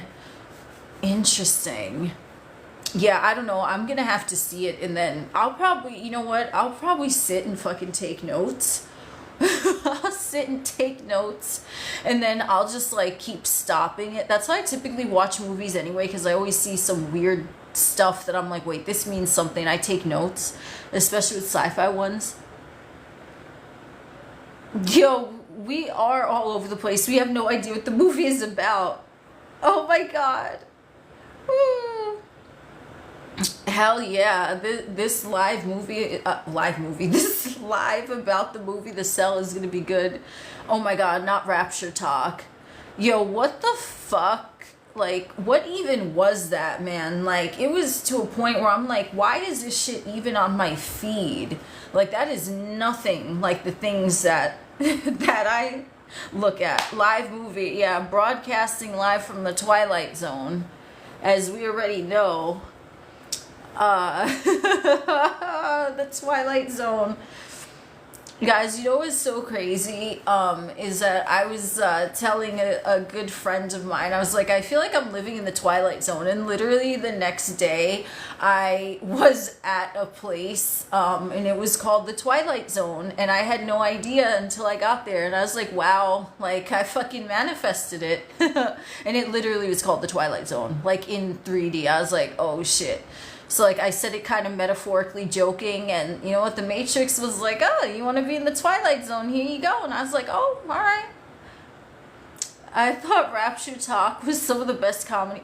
Yo, what even was that, though? Like, they were trying to say it was the end of the world, because I think, that was, I remember the main video was the guy that made the prediction or something, and people just ran with it. Like, okay, I mean... Twilight Zone and Rapture Talk, interesting things. We didn't get chosen. No, I checked myself out of that Rapture chat. I was like, what is this? Oh, now I know. Okay, moving on. Like, It had nothing to do with me. Like, literally, I was so confused as to why that was even on my feed. But they gave away their possessions. Yeah, yes, the preacher man. I remember that video. I mean, I don't fucking know. There are a lot of religious people that want to manifest the end of the world. I mean, then that's what's going to happen in their timeline. It has nothing to do with anyone in here, you know, because if they believe in it, then yeah, it's going to be the end of the world for them. They listened to some pastor and check in with Jesus or nothing. I guess they didn't. People gave up their kids. Okay, no, see, now I'm thinking some of those videos were like fake or some shit. Because, like, what? Ooh, you were at the gym and two people were talking about Dimitri and my favorite topping on pizza. Hell yeah. I mean, if that's what's in your awareness, that's what's gonna play out, you know? That shit is fucking too much. Like, oh my god. Also, why would they get to heaven and not their kid? I don't know. Weird, strange beliefs. If enough people believe it, will it happen for all, like, the 2020? I mean, the 2020 thing, the 2020, there's a 2020 video? I thought you meant, like, there was this thing, like, what was it? I think December 21st, 2012. Wasn't that another time that they thought it was going to be the end of the world? Yeah, that's what I'm saying, the 2020 video. I don't know, but, like, if people believe it, if anyone believes anything, okay, it's going to play out for them. But if someone else doesn't believe it, then it's not going to play out for someone who doesn't believe. But if they believe that other people believe it, then they'll see, thank you for the rose, then they're going to see that play out for the person that they believe believes in it. That was a fucking tongue twister, but I hope you understand what I meant. Oh, that one, the 2020. Wait, there was a video though. I remember. No, okay, Corey, I know what you're saying. The 2020, that situation. I mean, I don't know. That was a whole. I mean, I don't want to get too into it because, like, you know, the live and whatever, what people are talking about, it might, you know, I don't want to say anything, but that was a whole other, like, mind fuck thing too, which I was just like, okay, like, motherfuckers are going ape shit over that. And again, like, yeah, because they believed that there was something going on, so of course in their experience something was going on. But if you don't believe in it and you're just like, oh, here's a narrative I see, okay, well, I'm doing me, I'm doing my own thing, then it's not gonna affect someone who doesn't believe in it. Any major I say air quotes major story, even if it's like a collective narrative, whoever believes in it, it's gonna be true for them. Whoever doesn't believe in it, it's not gonna be true for them, because how can it, you know?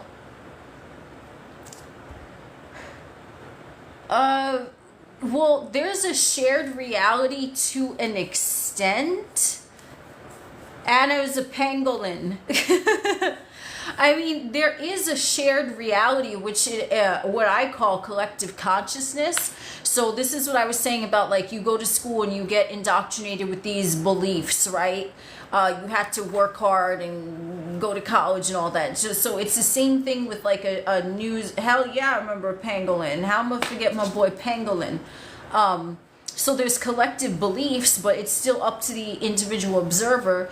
Do they want to believe those collective beliefs? So you can observe something and observe someone else believing in it, but you don't hold the belief in it. So nothing of that is going to be true for you, but you're going to observe other people experiencing that belief because you're observing them, observing it, and they believe it. That's so strange. Yes, exactly. You could see it but not be affected by it. That's true, because it's just like any other 3D circumstance. Who are you? Are you someone who believes everything that you see from the outside? Or are you someone who's like, oh, okay, this was presented to me. I'm all right, well, I don't accept that, so that's it. If other people accept it, then that's on them. But I'm not accepting that, so it's not going to be in my reality. It's like any other circumstance. Pangolin and bats. Oh my god. I am working so hard to upgrade the software over these shit beliefs. I mean, you could, don't say you're working so hard. Just say it's so easy for me to upgrade my operating system. All of my apps are flowing seamlessly and smoothly right now. It's like about your perception of it too. If you think that manifestation is hard, it'll be hard.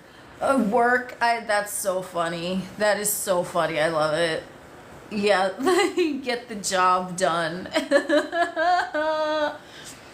Yeah, that number sequence, Exactly. It has been so easy for me to upgrade my apps. It definitely is. What's your take on dreaming about your manifestation for literally 4 days in a row? What do you think? Because I'm not you, but your dreams are also obliged to conform to the story that you tell about them. So do you think that your dreams mean that it's something really good, that you impress your subconscious mind, and that's why you're dreaming of it? Or do you think that it means something bad? Well, why am I dreaming about it and it's not here? It's up to you, the observer. And dreams are the same thing as angel numbers or synchronicities or whatever. It's just you have something in your awareness, you're going to see evidence of it. Point blank, period. That's it.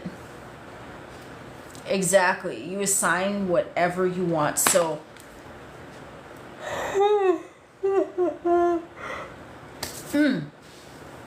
oh, my battery's on 9%, so I'm definitely gonna have to hop off on here. I don't even know how long I was talking, but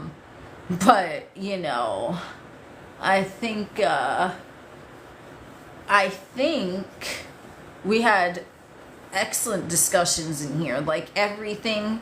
Even if it's like, the key point, since we started talking about like societal programming and how the collective consciousness, you're welcome, Cookie Sprinkles.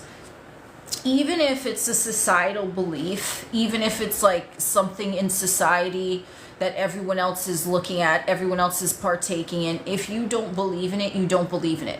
So yes, there is collective consciousness where you're like, okay, I'm observing this narrative being played out and I see other people believing in it. But it's just my observation and it's their truth. Do you see? So it is connected in that way, but it's like any other circumstance. Okay, you see a story on the news. Okay, are you gonna get invested in it, or you just be like, oh, well, all right, well, it has nothing to do with me. I'm gonna look over here because everything in my universe is peaceful, perfect, pleasant, and easy. Today's challenge is the best outcomes. You gained so much from today. That's amazing, Sherry. Hell yeah. I mean, it's all about the observer. You are the individual. There is no one in your mind. You are the only consciousness. And it's what you say goes. You have to accept something as true in order for it to play out in your material realm. That's it. Like, that's it. I am the Lord, there is none else. There's no other observer. There's no one else. Even if other people are doing it, you can be aware that other people have a belief, but you're not participating in that belief. So you're just like, okay, well, that's them. It has nothing to do with me. Ah, you like my eyelashes. Thank you. You know about the lashes. You already know about the lashes, Anna. We already know. Hey, Michelle, what is up? Michelle, thank you for the hugs. Love you. We need to start the live chanting. Oh my god. If anything, wait, hold on. Does intuition exist even though we're manifesting our reality? I mean, do you believe in intuition? Because again, it's going to be up to you and your perspective. So for me, intuition and manifesting are kind of like hand in hand, because how are you even inspired to know what you want? It's like an intuition from God. It's like a signal, but you're computing it as a thought. And inspired action is even coming from intuition, because you don't know where it's coming from. So where are you, labeling that from, right? It's like an intuitive nudge. Oh, I had a feeling to go there, or I felt like sending that message, or whatever, right? Like that's my opinion.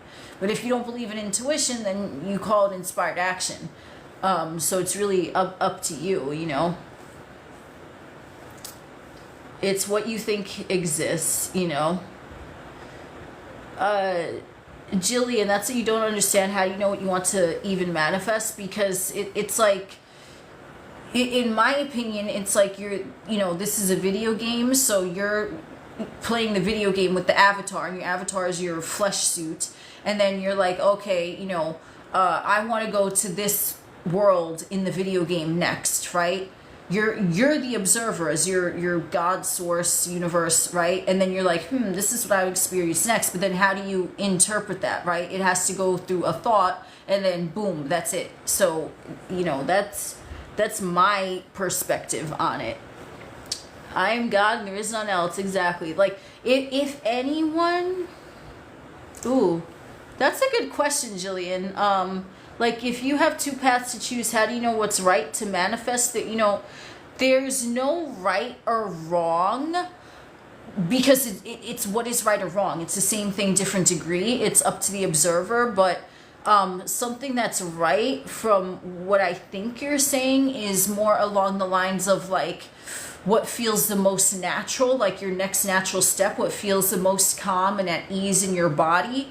That would be the right choice, because remember, manifestation is natural. So if you have two paths, and in every moment you have multiple paths, but you're just going where it feels calm, that's it. There shouldn't be like a heightened emotion. There shouldn't be it's just, does this feel right? Do I see myself there? Am I feeling peaceful? Am I feeling calm? Am I feeling content? Because that's the God mode. God mode is not excited. God mode is not, you know what I mean? God mode is just neutral and calm.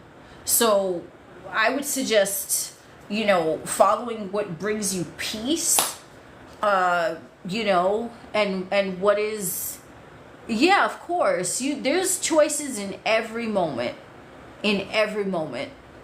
So if you decide, tomorrow that you want to get, I don't know, antlers surgically installed on your head, hey, that's the choice you're making, right? Like, you don't want that now, but you're gonna do that tomorrow. Okay, no problem. And then the next day you're like, I want to remove the antlers, and I want to put a duck beak on my face. Like, whatever. I'm just using stupid bullshit examples, but you know what I mean? You change it, because the now moment is always changing. So right now, this resonates. I'm calm. This is good. I like this, okay? And the next moment, maybe something else, makes you calm. Antlers. Yo. I don't know where the antlers came from. I have no idea. I was talking about a deer in my most recent live. So you're welcome, Jillian. Okay, my phone screen is getting dim because it's on 5%. So we gonna charge him up. And thank you all for joining. I know the deer antlers, right?